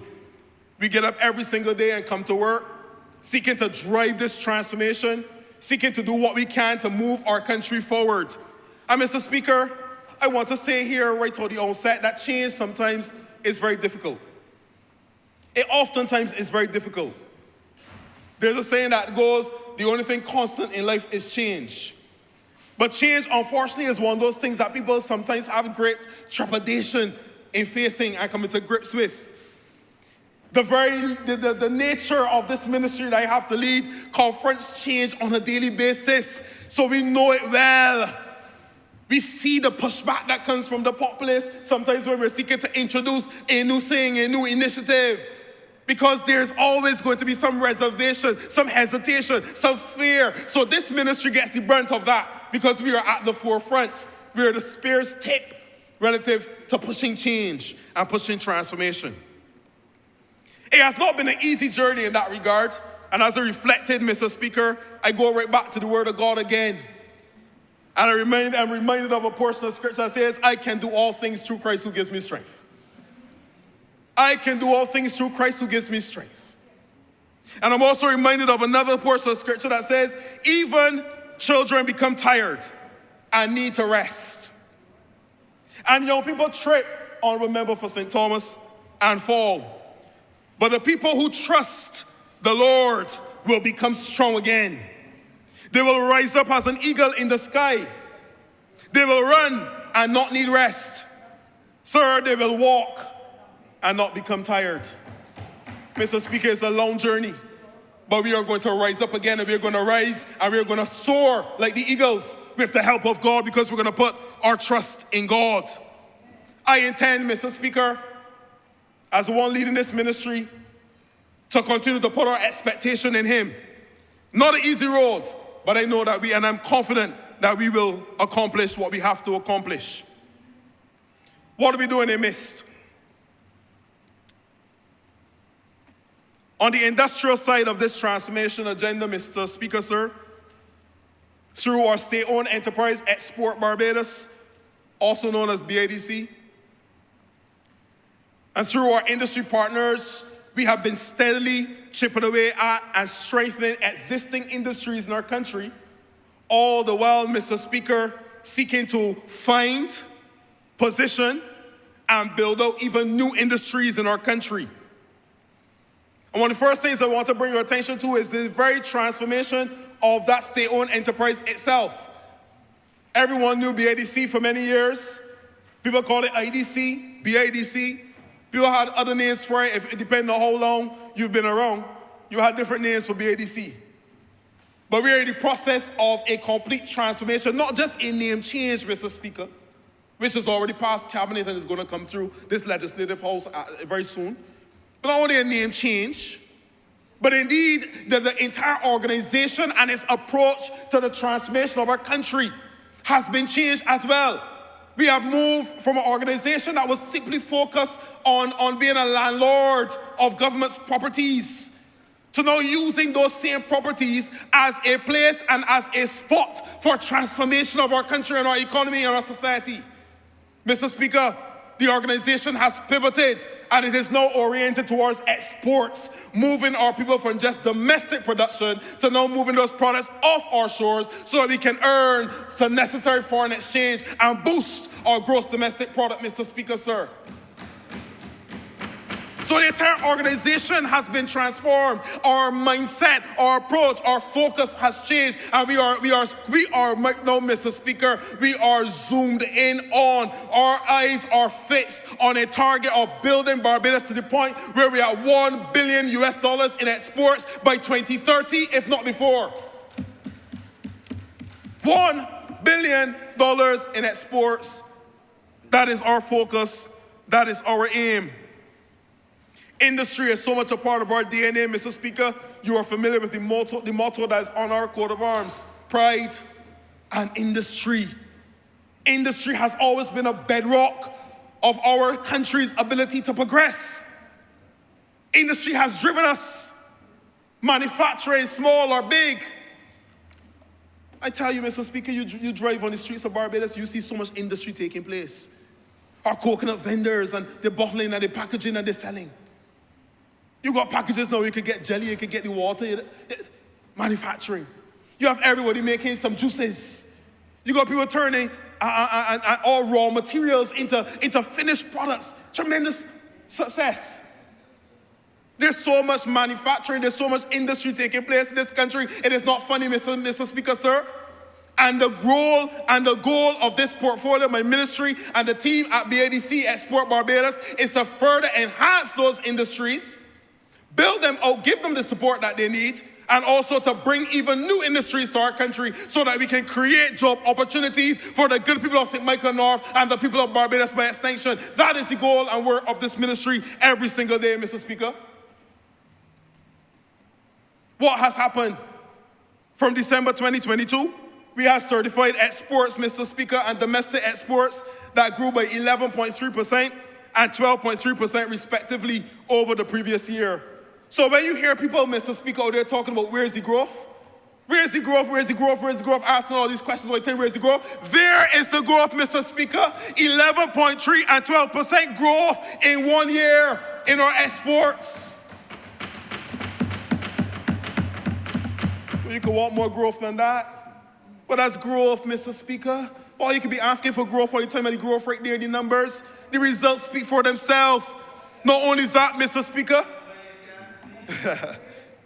Mr. Speaker, sir, we had growth in our certified exports from April 2022 to February of this year, Mr. Speaker, of 13.1%, equated to $165 million in growth, Mr. Speaker, sir.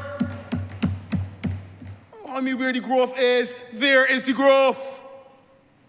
What does that mean in real terms, Mr. Speaker? That means more of our people are exporting rum. That means more of our people are exporting sweetened biscuits. That means more of our people are exporting crude oil. That means more of our people are exporting cement. These are the things that we are exporting from our country on a daily basis and are earning this country foreign exchange. This country is earning its own way. It's not borrowing its own way. It is earning its own way, Mr. Speaker. Come on now. We're talking about growth. This is growth. And we have more to come. So as we approach now Industry 5.0, which is centered upon industrial digitalization and digitization. Our industries, therefore, now must become ready to jump ahead of the curve. Mr. Speaker, we are not operating in a world by ourselves. I have led businesses for many years, and I understand competition. I understand market forces. I understand that we are all competing for what? Scarce and limited resources. Barbados is no different as a country, Mr. Speaker. If we don't do what we're supposed to do, somebody's going to have us for not eating, Mr. Speaker. Somebody's going to eat our breakfast. We have to get up on a daily basis, Mr. Speaker, and go out there and compete with the rest of the world. So we can't sit back and rest on our laurels and say, oh, we can stay here in the analog age. Oh, we're going to stay here and do it on the paper like we used to do it all the years ago because we're comfortable with that. Mr. Speaker, we have to move forward as a country because the rest of the world is going forward and we must be competitive.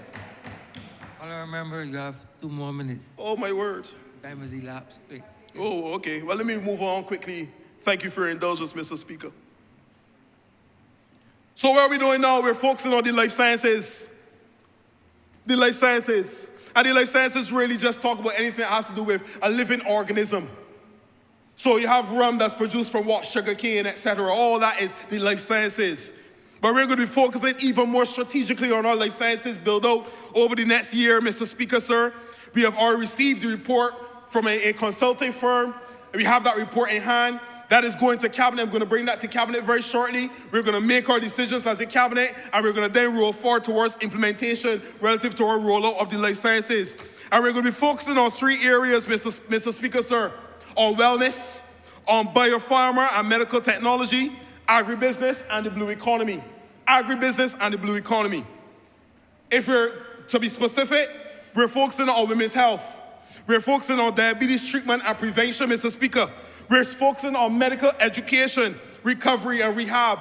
We're focusing on mariculture, which is what we're doing on oceans to bring fish and to rear fish and to sell different types of fish. Nutraceuticals, Mr. Speaker. Data analytics, and we're going to also be creating medical devices as well. And we're going to be manufacturing vaccines through our pharmaceutical industry push as well. So that's the life sciences, Mr. Speaker. You would have heard the Honourable Member for St. Michael North East, our Prime Minister, speak about the International Food Science Centre. And I just want to say very quickly, sir, that we have 50 clients that are already a part of the International Food Science Centre. They're already creating tremendously good products. I've heard of one client in particular who went in there only being able to produce 300 bottles in a week. And he went in there in one day and produced 3,000 bottles in one day, Mr. Speaker. That is growth, Mr. Speaker, sir. That is growth. Time will not permit me to talk about the Mechanics Bay that we are bringing very soon, Mr. Speaker. That's going to be launched in April. Time is not going to permit me to talk about the Exim Bank of Barbados, but our Prime Minister spoke about that. Industrial design and the fact that we are changing the way that we do design in Barbados. Mr. Speaker, you grew up in chairs like me. Wicker chairs, wrought iron chairs, cane chairs. You grew up in those chairs like me too. When I grew up in 2G Nursery Lane, that's what we had. And then we upgraded to some mahogany furniture a little bit later on. Upgraded. And we have people in Barbados, Mr. Speaker, sir, that are still using those types of furniture. But this ministry is leading a build-out of not only a furniture industry, a fashion industry as well, Mr. Speaker. And we're going to bring those 2 industries back up to par, bring them up to the 21st century, and move them even beyond to create opportunities for people in Barbados to work in those industries and for us as a country to earn much-needed foreign exchange. I want to go further very quickly, Mr. Speaker, just to talk about this stuff happening very quickly on the digital side of this team. In my last minute, Mr. Speaker, with your leave.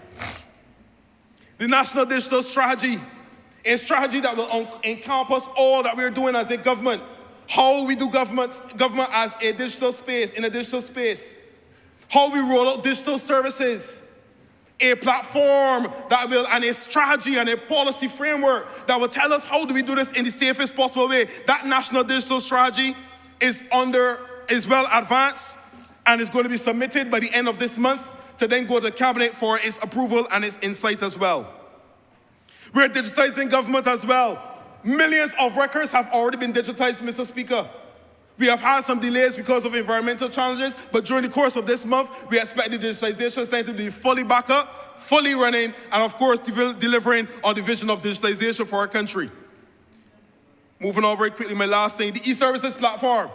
Yes, sir. The e-services platform, that one-stop shop that would allow the people of Barbados to be able to go and to look at and access government services. You want to apply for your license? One place. You want to get your police delivery character? One place. You want to be able to pay your taxes? One place. You want to be able to do anything at all relative to the government services or products, you can do it in this one place. That is the e-services platform. That is well advanced, and we're building that out as well. Time will permit me to talk about the public sector modernization program, the quality of service, all this that we're doing for telecoms. But in my last 30 seconds, Mr. Speaker, I must touch on cybersecurity. Permit me. I remember you had a real long minute. I thank you for your indulgence. But cybersecurity, I can't leave without speaking about it. It's one of the hot topics right now. And I want to just say this, Mr. Speaker, this government takes cybersecurity extremely seriously. We cannot transform, as has been the point of this budgetary proposal speech, without a focus on digital transformation. And from the time you go into digital and technology, you have to deal with cybersecurity. This is nothing new, Mr. Speaker. Cybersecurity attacks have been taking place for decades. From the time there was a computer, there were people breaching computers. From the time there were ATM machines, there were people breaching ATM machines. We use them every day. All of these things are technologies that we have become accustomed to. But the reality is, as much as you use and rely on technology, there's going to be the risk that somebody out there is going to try to penetrate your system. This government is spending $3 million this year alone to make sure that we build out our cybersecurity infrastructure in this country, Mr. Speaker. $3 million. We don't take this lightly. And we listen to all experts. We have experts surrounded by experts. There's not one expert in Barbados in cybersecurity. There are dozens of them, and we listen to them all. But this is a process, Mr. Speaker. It is a process, and we are going to get there together. So I encourage the people of Barbados, join us on this journey. Don't be afraid. We have to go forward in this journey together, holding hands and trusting your government. We are doing what is in your best interest. When you see us doing something wrong, correct us, of course. But we are going to do what is in your best interest. And we know this is safe, the infrastructure is strong, and we're building it out and making it resourceful, and we're making sure that we're strengthening it every single day. Mr. Speaker, I thank you for the opportunity. I'm obliged to you. Thank you.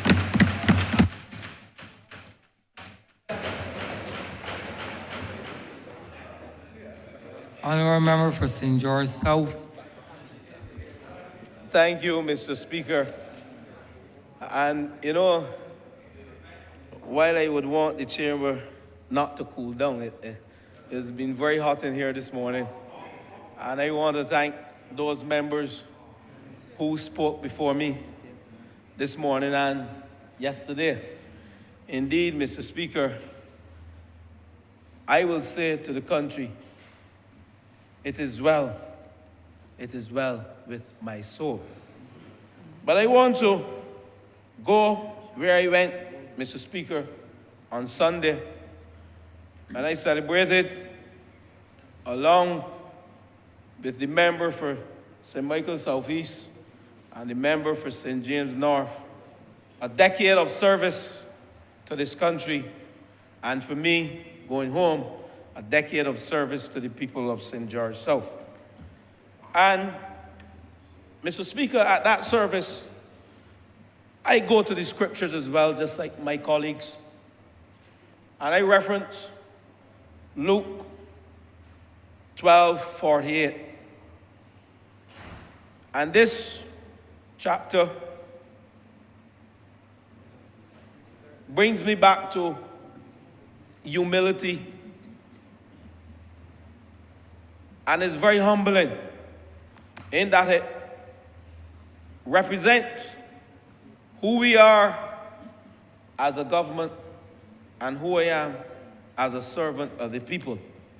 And it says, to whom much is given, much will be required. The interpretation speaks to, we are held responsible for what we have. And if we have been blessed with talents, if we have been blessed with time and knowledge and the like, it is expected that we benefit others. And indeed, this is a humbling scripture, and it brings us back to earth, to reality of who we are as a government and who we are as servants of the people. Because while we have gone through the turmoil, and as the boys on the block would say, the hornpipe, and we've been placed to the test, several occasions, we have weathered this storm.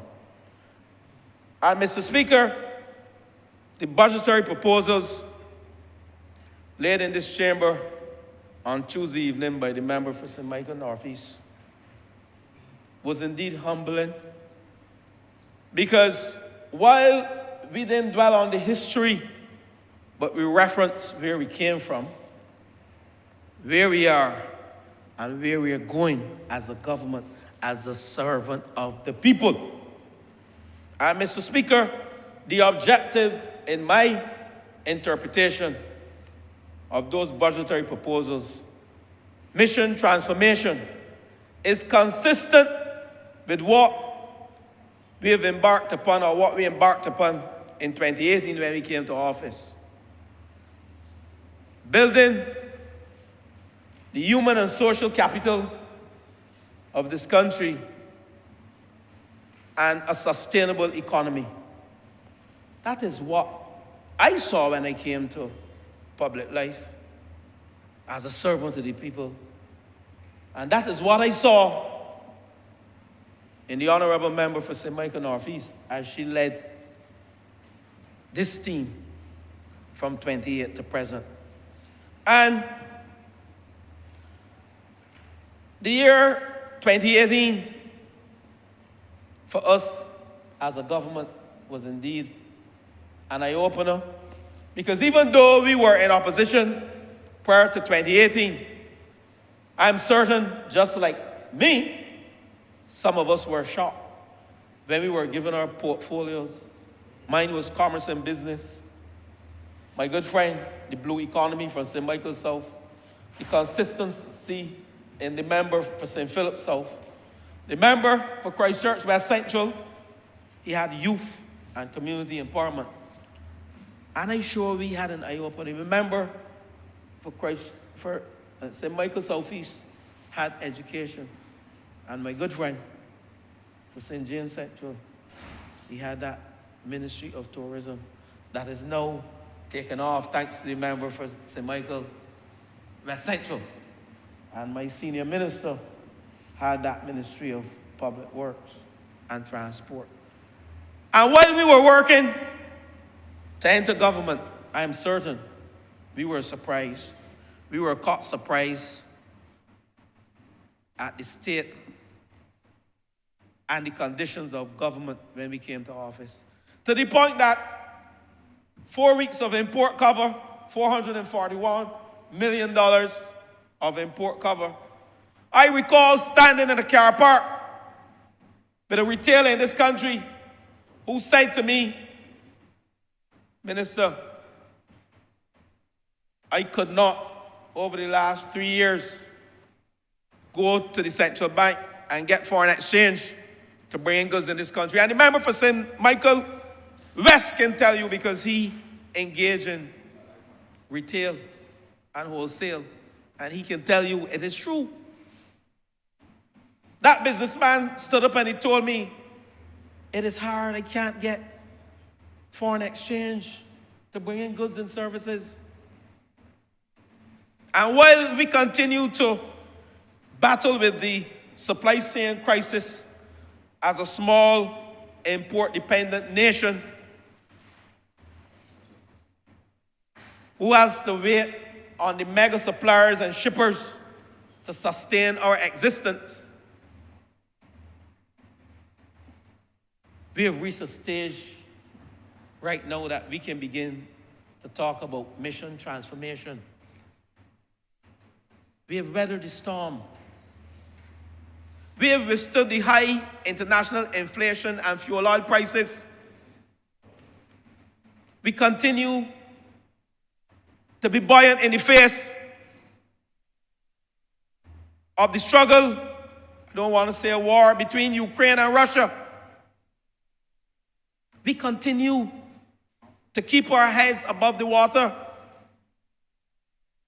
as a country and as a small developing nation.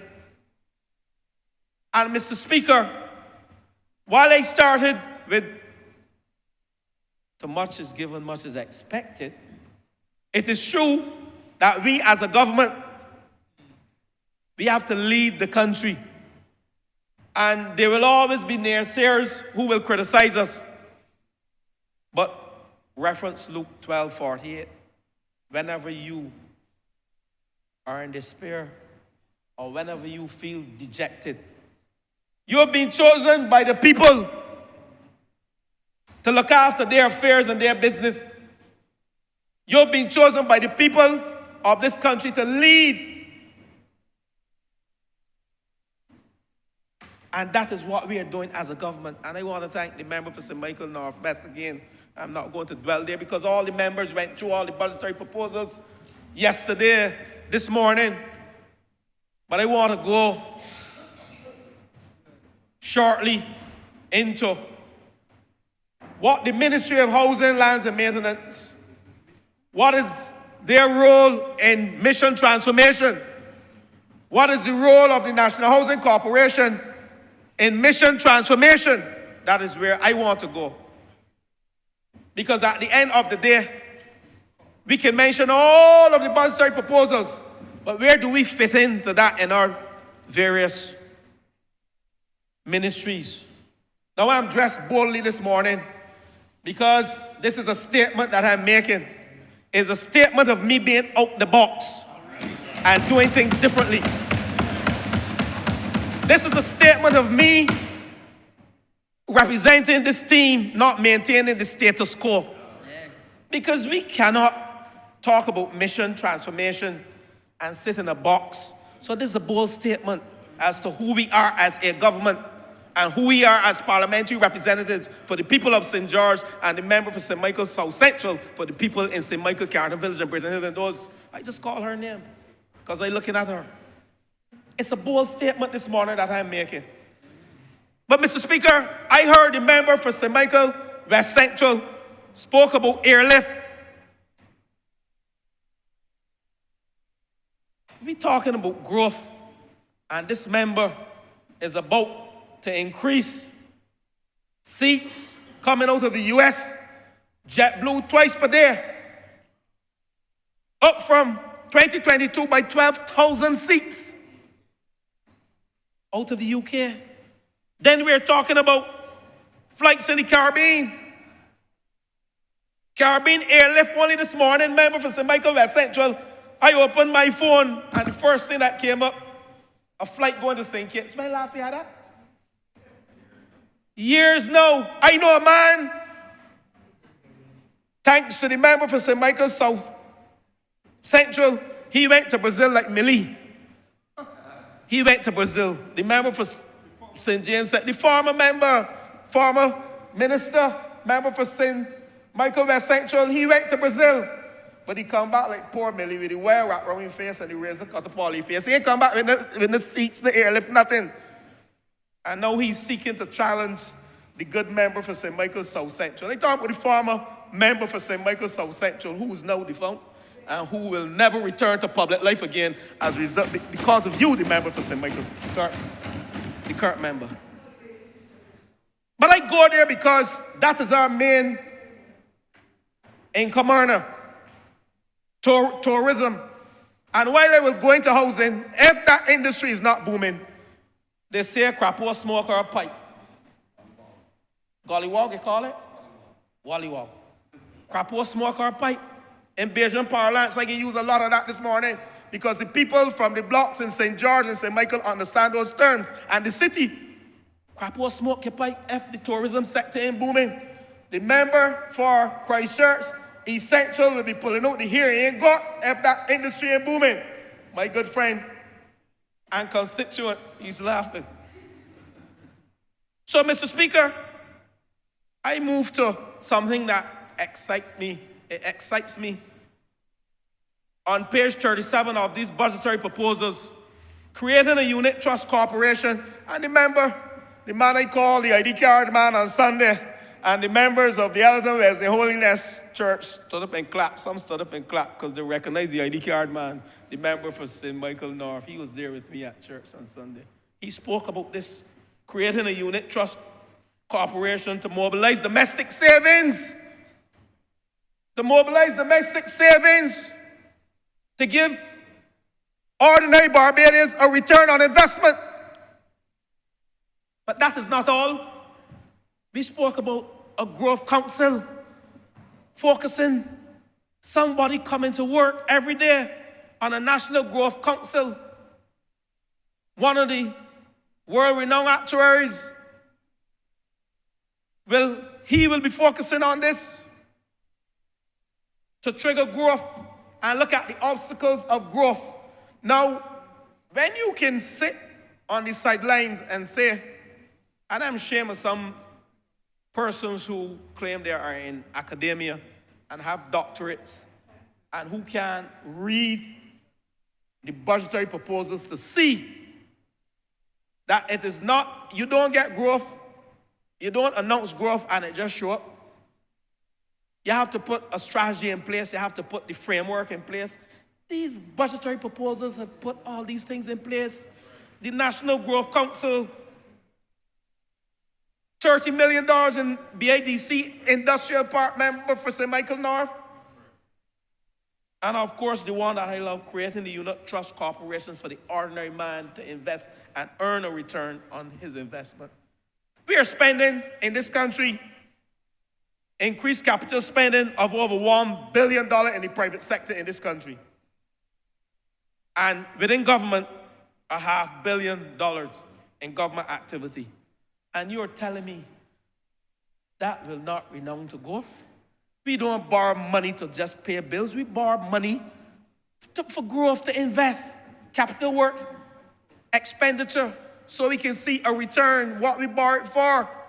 And we reduce our debt by $4 billion, even though we are born in a Barbados Economic and Recovery Transformation Program assisted by the IMF. I have to be careful because I hear people talking about an IMF program. We created that program. The member for St. Michael South Central and the member for Christchurch East Central, along with the member for St. Michael Northeast, led by the member for St. Michael Northeast, along with some other consultants that persons made noise about we wasting money. But look where we are now.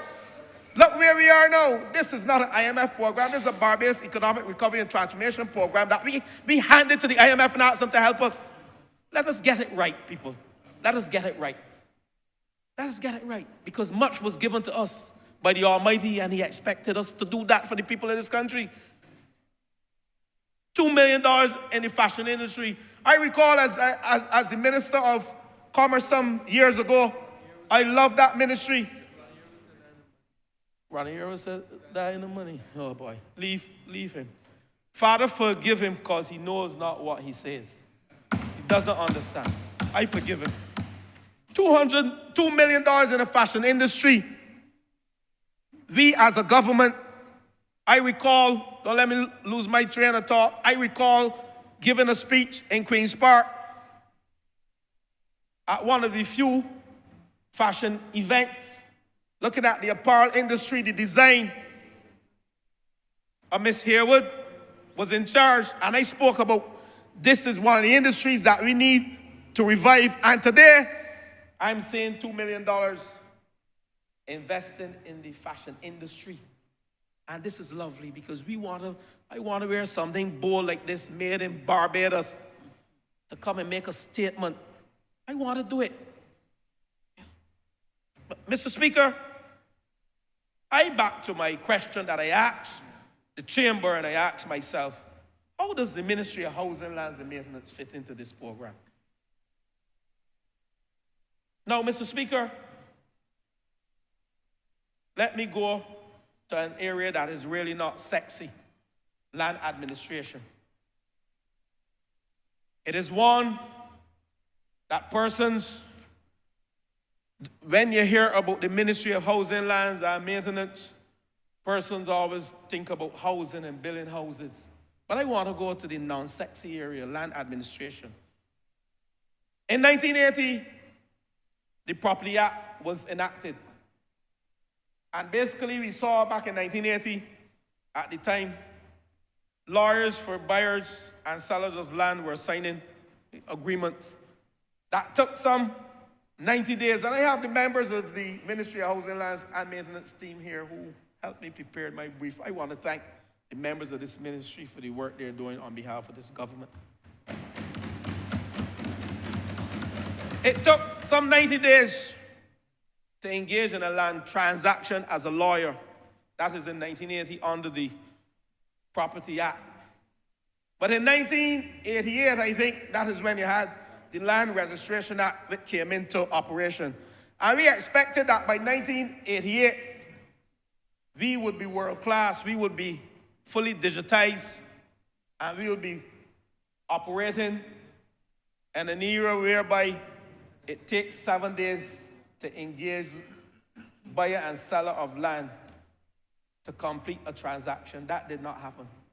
And I'm standing here today. To whom much is given, much is expected. As a government, we have to get it right. Because the people elected us to engage in, to improve the ease of doing business. When the World Economic Forum published its report, the Global Competitiveness Index report in 2006, Barbados was ranked second in Latin America and the Caribbean.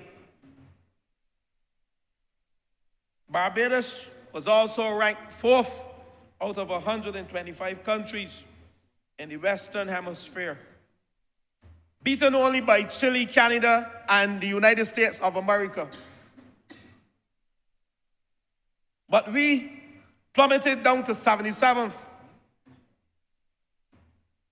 out of 141 countries in 2019 when you measure innovation and effectiveness, which all relates to the ease of doing business, right, member for St. Michael Southeast? But what was interesting in the years 2016 and 2017, no, 2015 to 2018, we were not ranked in those years, 2015 to 2018, due to insufficient data being submitted. You recognize what happened between the years 2008 and 2018. We were not ranked, and the member for St. Michael South Central, she knows this. We were not ranked. She prepared probably this report that I am referencing. And the member for Christchurch East Central. And in 2019, we plummeted down to 77th out of 141 countries. And the ease of doing business, which I shall go to now. I speaking to you because to whom much is given, much is expected. Huh? I don't want us to lose sight of what we have to do for the people in this country. I don't want us to beat up our chest because they have given us the mandate to get things done. I ain't afraid to make that statement. According to the World Doing Business 2022 report, Barbados is ranked 132nd out of 119 countries in terms of the ease of doing business. Why I went there? 150th in starting a business, 112th in dealing with construction permit. We are at a stage now, members in this chamber and the country, where we have to move land administration and conveyancing reform by utilizing technology so we can have land transactions completed in 7 days. That's where the world is going, first world. It ain't a sexy topic. But if we do it, what it will do for the ordinary man who wants to buy a piece of land. And I was talking to one of my good friends who's saying, if we can do this, if we can utilize blockchain technology to improve land titling and e-conveyancing, we will reduce the cost of land transactions in this country by probably half of what lawyers charge you today. I am not criticizing the lawyers. I'm just talking the facts of what we need to do as a country. And that's what these budgetary proposals of transformation speak to. So that is where the national housing, part of where we fit in as the Ministry of Housing, Lands and Maintenance. We have a mandate this year to ensure that land transactions, land titling, e-conveyancing, land adjudication, registration of titles become a lot more easier and improve the ease of doing business in this country. That is where we have to go as a country. And that's where the mission transformation is all about. And I want to thank the Ministry, Land Adjudication, the Land Registry, and Lands and Surveys Department. They have started the stakeholder consultation. And I am confident that before the end of this year, we will see the cost of land transactions plummeting to improve the ease of doing business and to help the ordinary Barbadian who's engaging in land transaction in this country.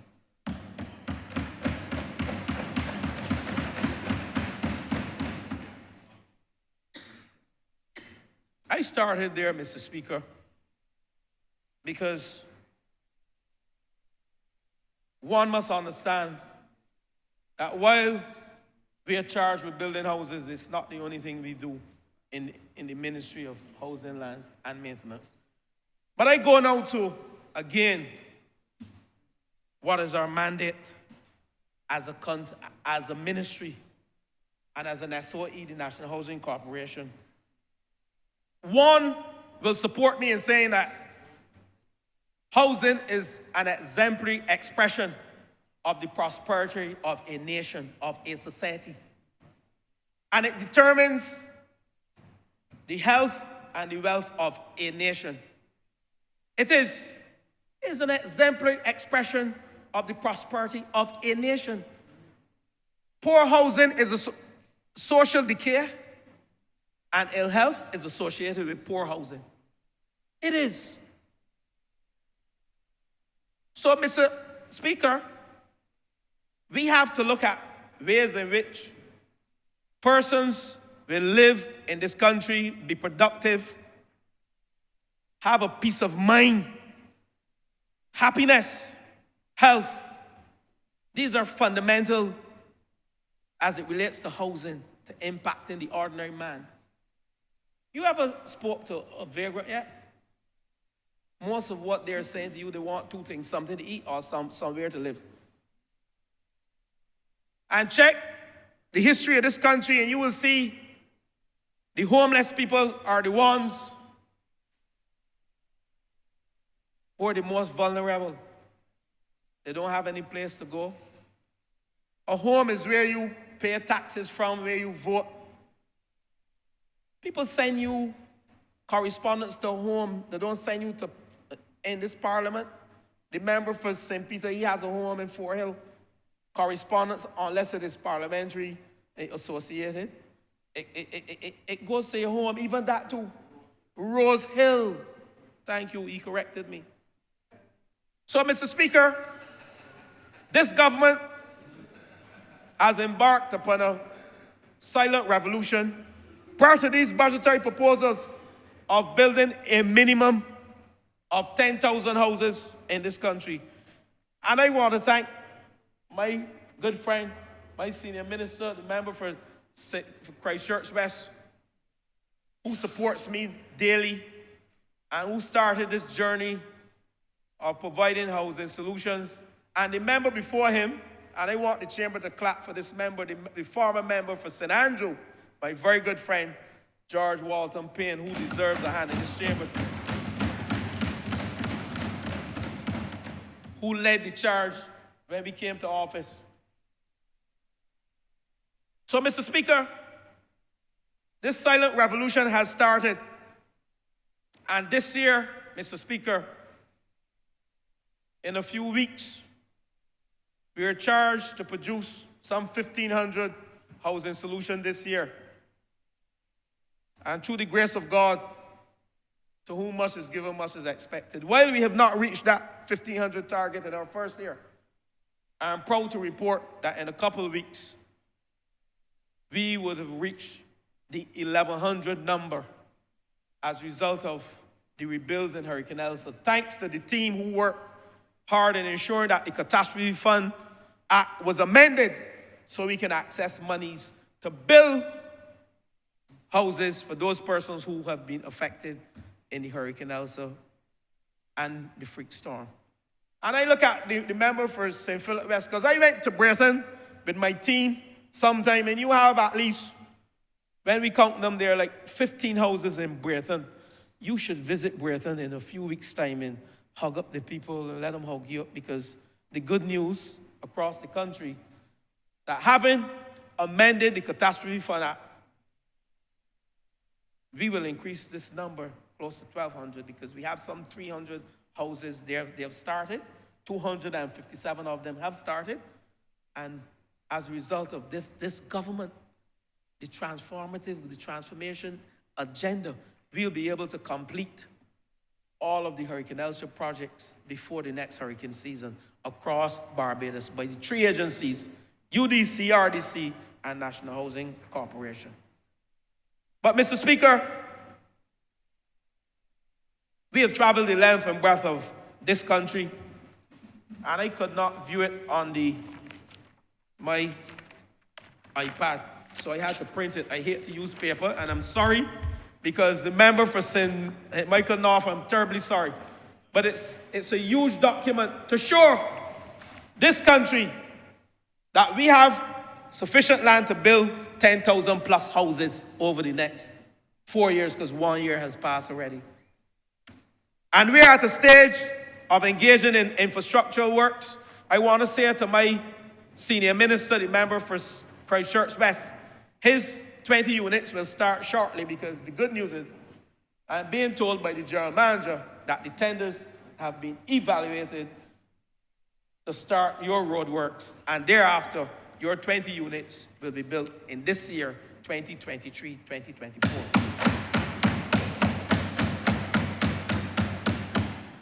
We have a target of some 2,500 houses to make up for the deficit this year, and we will do it with the help of those officers who came here to hear what their minister has to say with respect to housing in this country. But we have embarked, we formed the Hope Inc., Hope Direct back in 2020, thanks to the minister again, the former minister.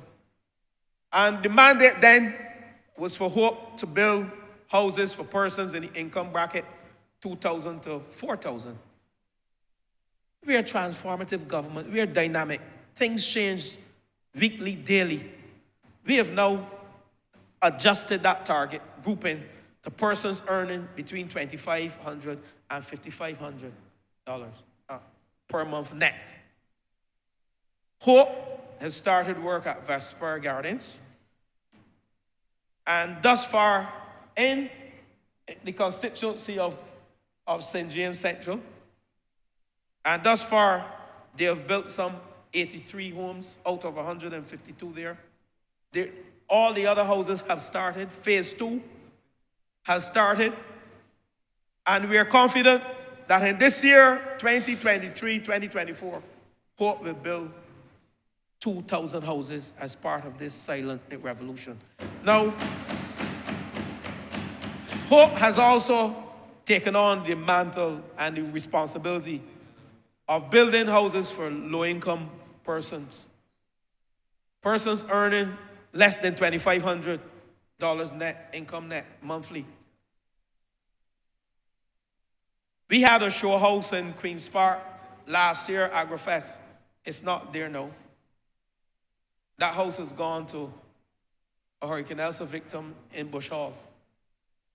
And the other one has gone to a Hurricane Elsa victim in that wonderful constituency of St. George South. I'm sorry, Senior Minister, we only had 2. And we have to give respect to the member for St. Michael Northeast, who led the negotiations to introduce into this country more economical house building options so that the ordinary man can own a home. And I am saying to you this morning that the Hope Inc.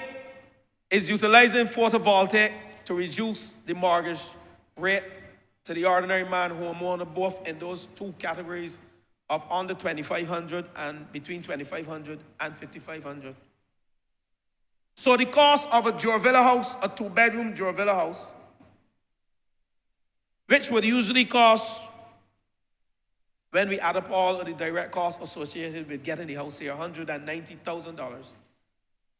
As a result of photovoltaic, which would usually cost roughly around $130,000, will now cost $99,000 as a result of the PV being installed on the roof.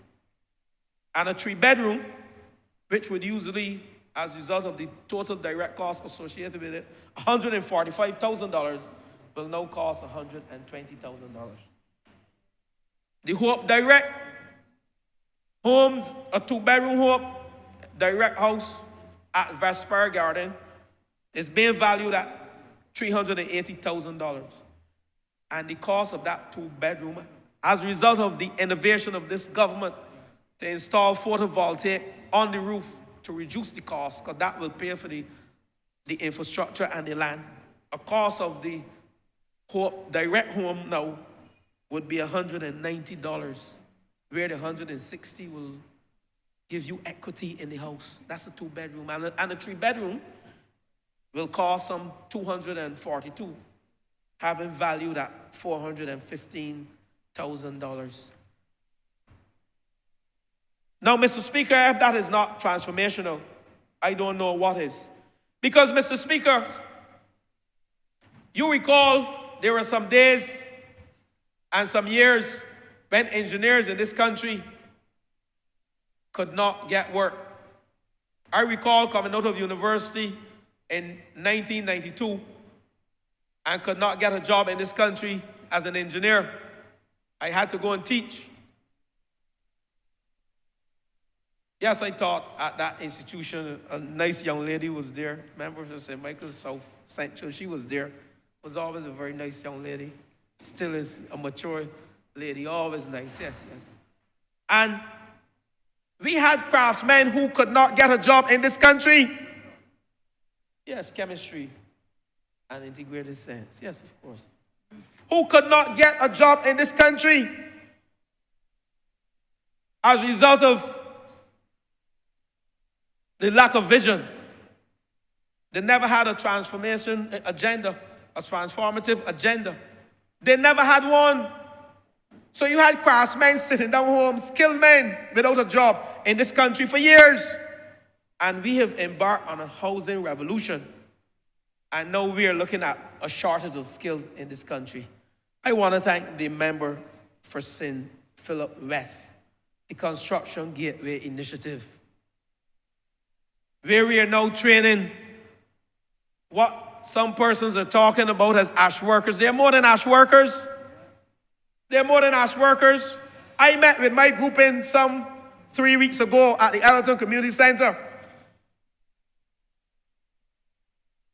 And there was a young man, he's a welder,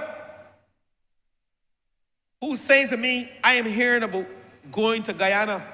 I want the opportunity to go to Guyana. But I will say to all the members in this chamber, I am following my group. I speak with my group often, and I'm having conversations with my group, because that is my responsibility. It's also my responsibility as the Minister of Housing, Lands and Maintenance, and who have oversight for the National Housing Corporation and SOE, to ensure that every single one of the members in this chamber get the opportunity. Those young people who we have not cast by the wayside at all, but we are giving them the opportunity to learn a skill. Whether all of them will take it, we don't know, but we are hoping that they do. And the ones that don't, they still belong to us. So we are not sending people on the block to sit down, on the blocks in Carrington Village and in the Marhole to sit down. We are not doing that. Nor in the Pine to sit down. We are giving them a skill that they can come back and offer service to the National Housing Corporation and help us in this construction boom. Help us in this construction boom. We have also said to contractors, we want you to take on 2 or 3 of these guys in this building boom as you seek to build out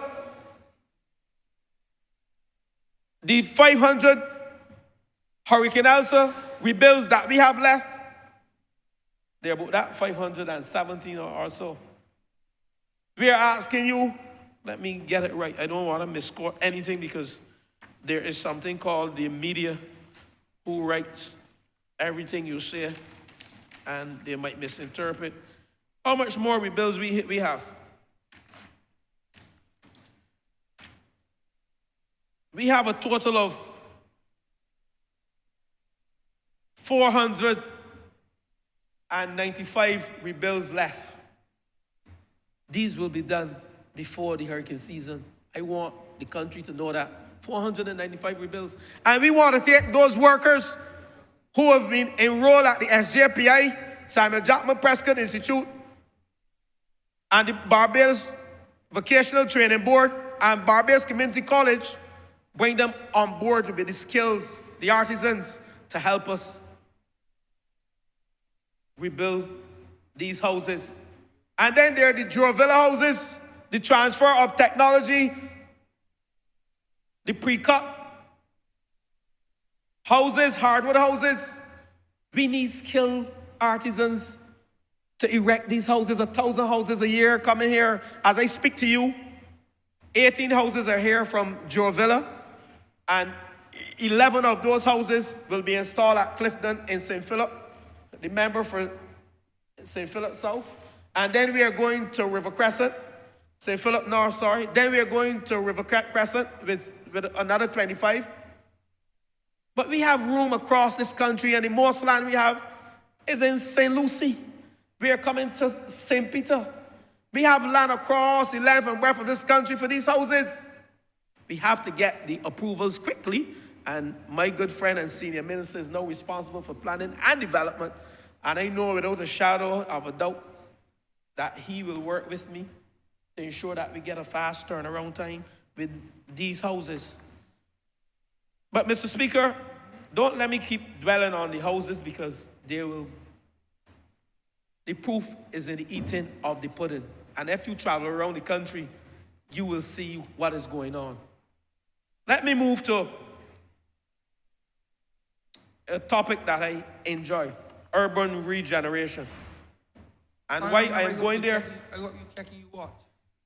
Just checking everything. Yeah, I actually recognize they have about 7 to 8 more minutes. Oh, you did? Yeah. Or you are computing your time Oh, and not my time. Continue on, remember. I just thought I'm the person that computes time, not you. Thank you. Thank you, compute Mr. your time. Speaker. There is so much to talk about in this transformation process that we have embarked upon as a country that I can spend the whole day in this chamber, elucidating and explaining. But the urban regeneration project, and I want to thank the housing planning unit for the work they're doing. The member for the city, years ago, Mr. Speaker, and I have this document, Housing and Neighborhood Upgrade Program, October 8th, 2009, at a launch held, and 2 ministers, a former member for Christchurch West Central and a former member for St. Philip North, who shall never return to these chambers, where the Inter-American Development Bank provided some $30 million to engage in a housing upgrade program. In the areas, 4 pilot sites were identified, and I'm coming to Allen View just now. Cat's Castle and Greenfield in Bridgetown, Gardenland in St. Michael, member for St. Michael North, Gardenland, and Allen View in St. Thomas. $30 million. Ask me how much money was utilized in that program under the last administration. Less than 1/8 of the money was utilized. And the member for St. Michael's South Central, she can tell you how much money went back into the IDB when we came to office, because she presided over it. They had 60 million. They didn't even use half of it. And you have the member for Allen View, the member for St. Thomas. We have land, National Housing has land there to recite 40 persons from the Harrison's Cave, who, in our view, Allen View sits close to the Harrison's Cave on the roof. And as a result of some of the challenges, we have to do a geophysical study by the Ministry of Transport, the Ministry of Tourism and International Transport. And I'm being told that study has started. Thank you, the member for St. Michael West Central. We spoke about this, and we only spoke about this less than 2 weeks, and here you are with action, man. That's what this government is about. We have to make sure that the member for St. Thomas gets her fair share, $30 million US by IDB, and we had to send back more than half. because they did diddly squat. Now, urban renewal, Mr. Speaker, we can boast about all the buses that we buy traveling around the city. We can boast about all of the investment in hotels and Bridgetown. And if we don't improve our housing stock, what will happen to us? We have to address the basic services and the upgrade in the infrastructure that we need. This money was supposed to address Greenfield. I'm the Minister of Housing. We operate right next to Greenfield, and it would be remiss of me if we don't address Greenfield as part of the urban regeneration project. The land was given to us as a government by the landowners, and my housing planner, who's here, Chief Housing Planner, is actively pursuing this. We will be doing our social survey shortly. I'm sorry I had to come to this chamber without doing the social survey, but the member for the city and I have been touring the city, looking at ways in which we can ensure that the commercial side matches the residential side, because we can't allow Bridgetown commerce to look so lovely and the tourism sector, the tourism belt to look so good going from the Pierhead right way up. And then we have persons in Bridgetown living in squalor. We can't have that. So that's all part of the regeneration. That's why we are relocating those residents at Halls Road. That's in the plan as well. Land for those residents at Halls Road. And I know the member would be happy. 11 recitements, or if that is a word. We will be reciting 11 households there. And Greenfield, when we finish the East-West project at White Park Road, the light gauge steel houses, we will bring those persons out of Greenfield and house them there and clean up Greenfield. This government can't leave the people living in squalor. And I look left to me, my Deputy Prime Minister, respect due to you. Your Honourable Member has 2 more minutes. You know, I don't even have enough time to speak on Allen View and Rock Hall relocation and all of these areas. But Allen View will be addressed after the geophysical study has been done. We have the land. Low Bernie, the Pine, we have engaged in an electrical upgrade project. Since 2019, I have the project manager here. We budgeted some $21 million to address what we call 2,687 units, electrical upgrade project. And we recognize that some of these houses are in such a state in terms of infrastructure that we can't upgrade them. We have to move them out. That's why we acquired the land at Lower Bernie, especially in the Pine, which has the largest housing estate and the oldest. And we have to relocate these residents. And the good news is, before the cabinet, the Deputy Prime Minister and I discussed it this morning, thanks to the Attorney General and CPC and the Ministry of Housing. That paper will be before the next cabinet. And once it is approved, we'll read it in Parliament, where we'll vest half the land in National Housing Corporation and half in Hope, so the member for St. Michael's Southeast can be happy that her large estate in the state that is in, built back in the 1940s, those persons will have an opportunity to rent to own their own houses. To own their own houses, own their own homes. So, Mr. Speaker, a lot is happening. The electrical upgrade project. We have today upgraded some 1,874 units. I remember. Y'all remember? Oh man, that's right. I know he didn't look at it. He had 1 minute. That 1 minute went to eternity. But No, hold on, I remember. You had 2 minutes. And I did a little math. You know, it's got eternity to the power. Right, it's got eternity to the power. Right. Not the infinity, you can't carry the infinity, but it got a certain power. Like the eternity squared. Right. Or eternity cube. Here's that you 2 minutes going far beyond 2 minutes. Continue. You have 1 minute. Let that 1 minute be 60 seconds. Thank you, Mr. Speaker. You know, utmost respect to you, and I want to thank you. The electrical upgrade project, and I want to end here because National Housing remit, I didn't get to speak on the restructuring effort, which is part of the budgetary proposals. Non-commercial SOE will be focusing on electrical upgrade and maintaining of the 49 estates, some 4,400 units, and we have started the process. We will also transfer, under the 20-year transfer program, some 1,700 units, I think 1,708 units, so that we will have left some 1,200 units to upgrade electrically, and we have started the process. We have spent some $15 million, this government, since coming to office, on upgrading 1,874 units, and we have another 254 units in progress. This started in Haynesville, in Thorpes, and in Bagatelle, where we did 313 as a pilot project because of the fire in Haynesville.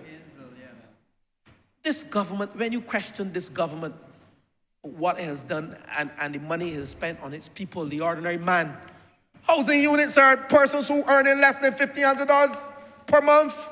That's what we have here. And Mr. Speaker, I will end here because to whom much is given, much is expected. Thank you so much, Honourable Member. And I want to thank this chamber for giving me the opportunity to explain some of the work we are doing at National Housing and how it fits into the transformation mission of this country. And I want to say to you, as boldly as I am this morning, is as boldly I will carry out my task, out the box, and with a view to uplift the ordinary man in this country and to make sure that this government do justice to every single Barbadian, here and abroad. I thank you, Mr. Speaker. Honourable Leader, Government Business. Thank you, Mr. Speaker. I beg to move the suspension of the House until 5 minutes past 2. Before I entertain that, I noticed that I'm being forced to exercise the patience of Job in this chamber more often than not, when it comes to the speeches. I just thought I would put out there for it to be consumed and understood by all and sundry. The question is that this honorable chamber be suspended until 5 minutes after 2. All of our members in favor, please say aye. Those against, please say no. Me think the ayes have it. This honorable chamber stands suspended until 5 after 2.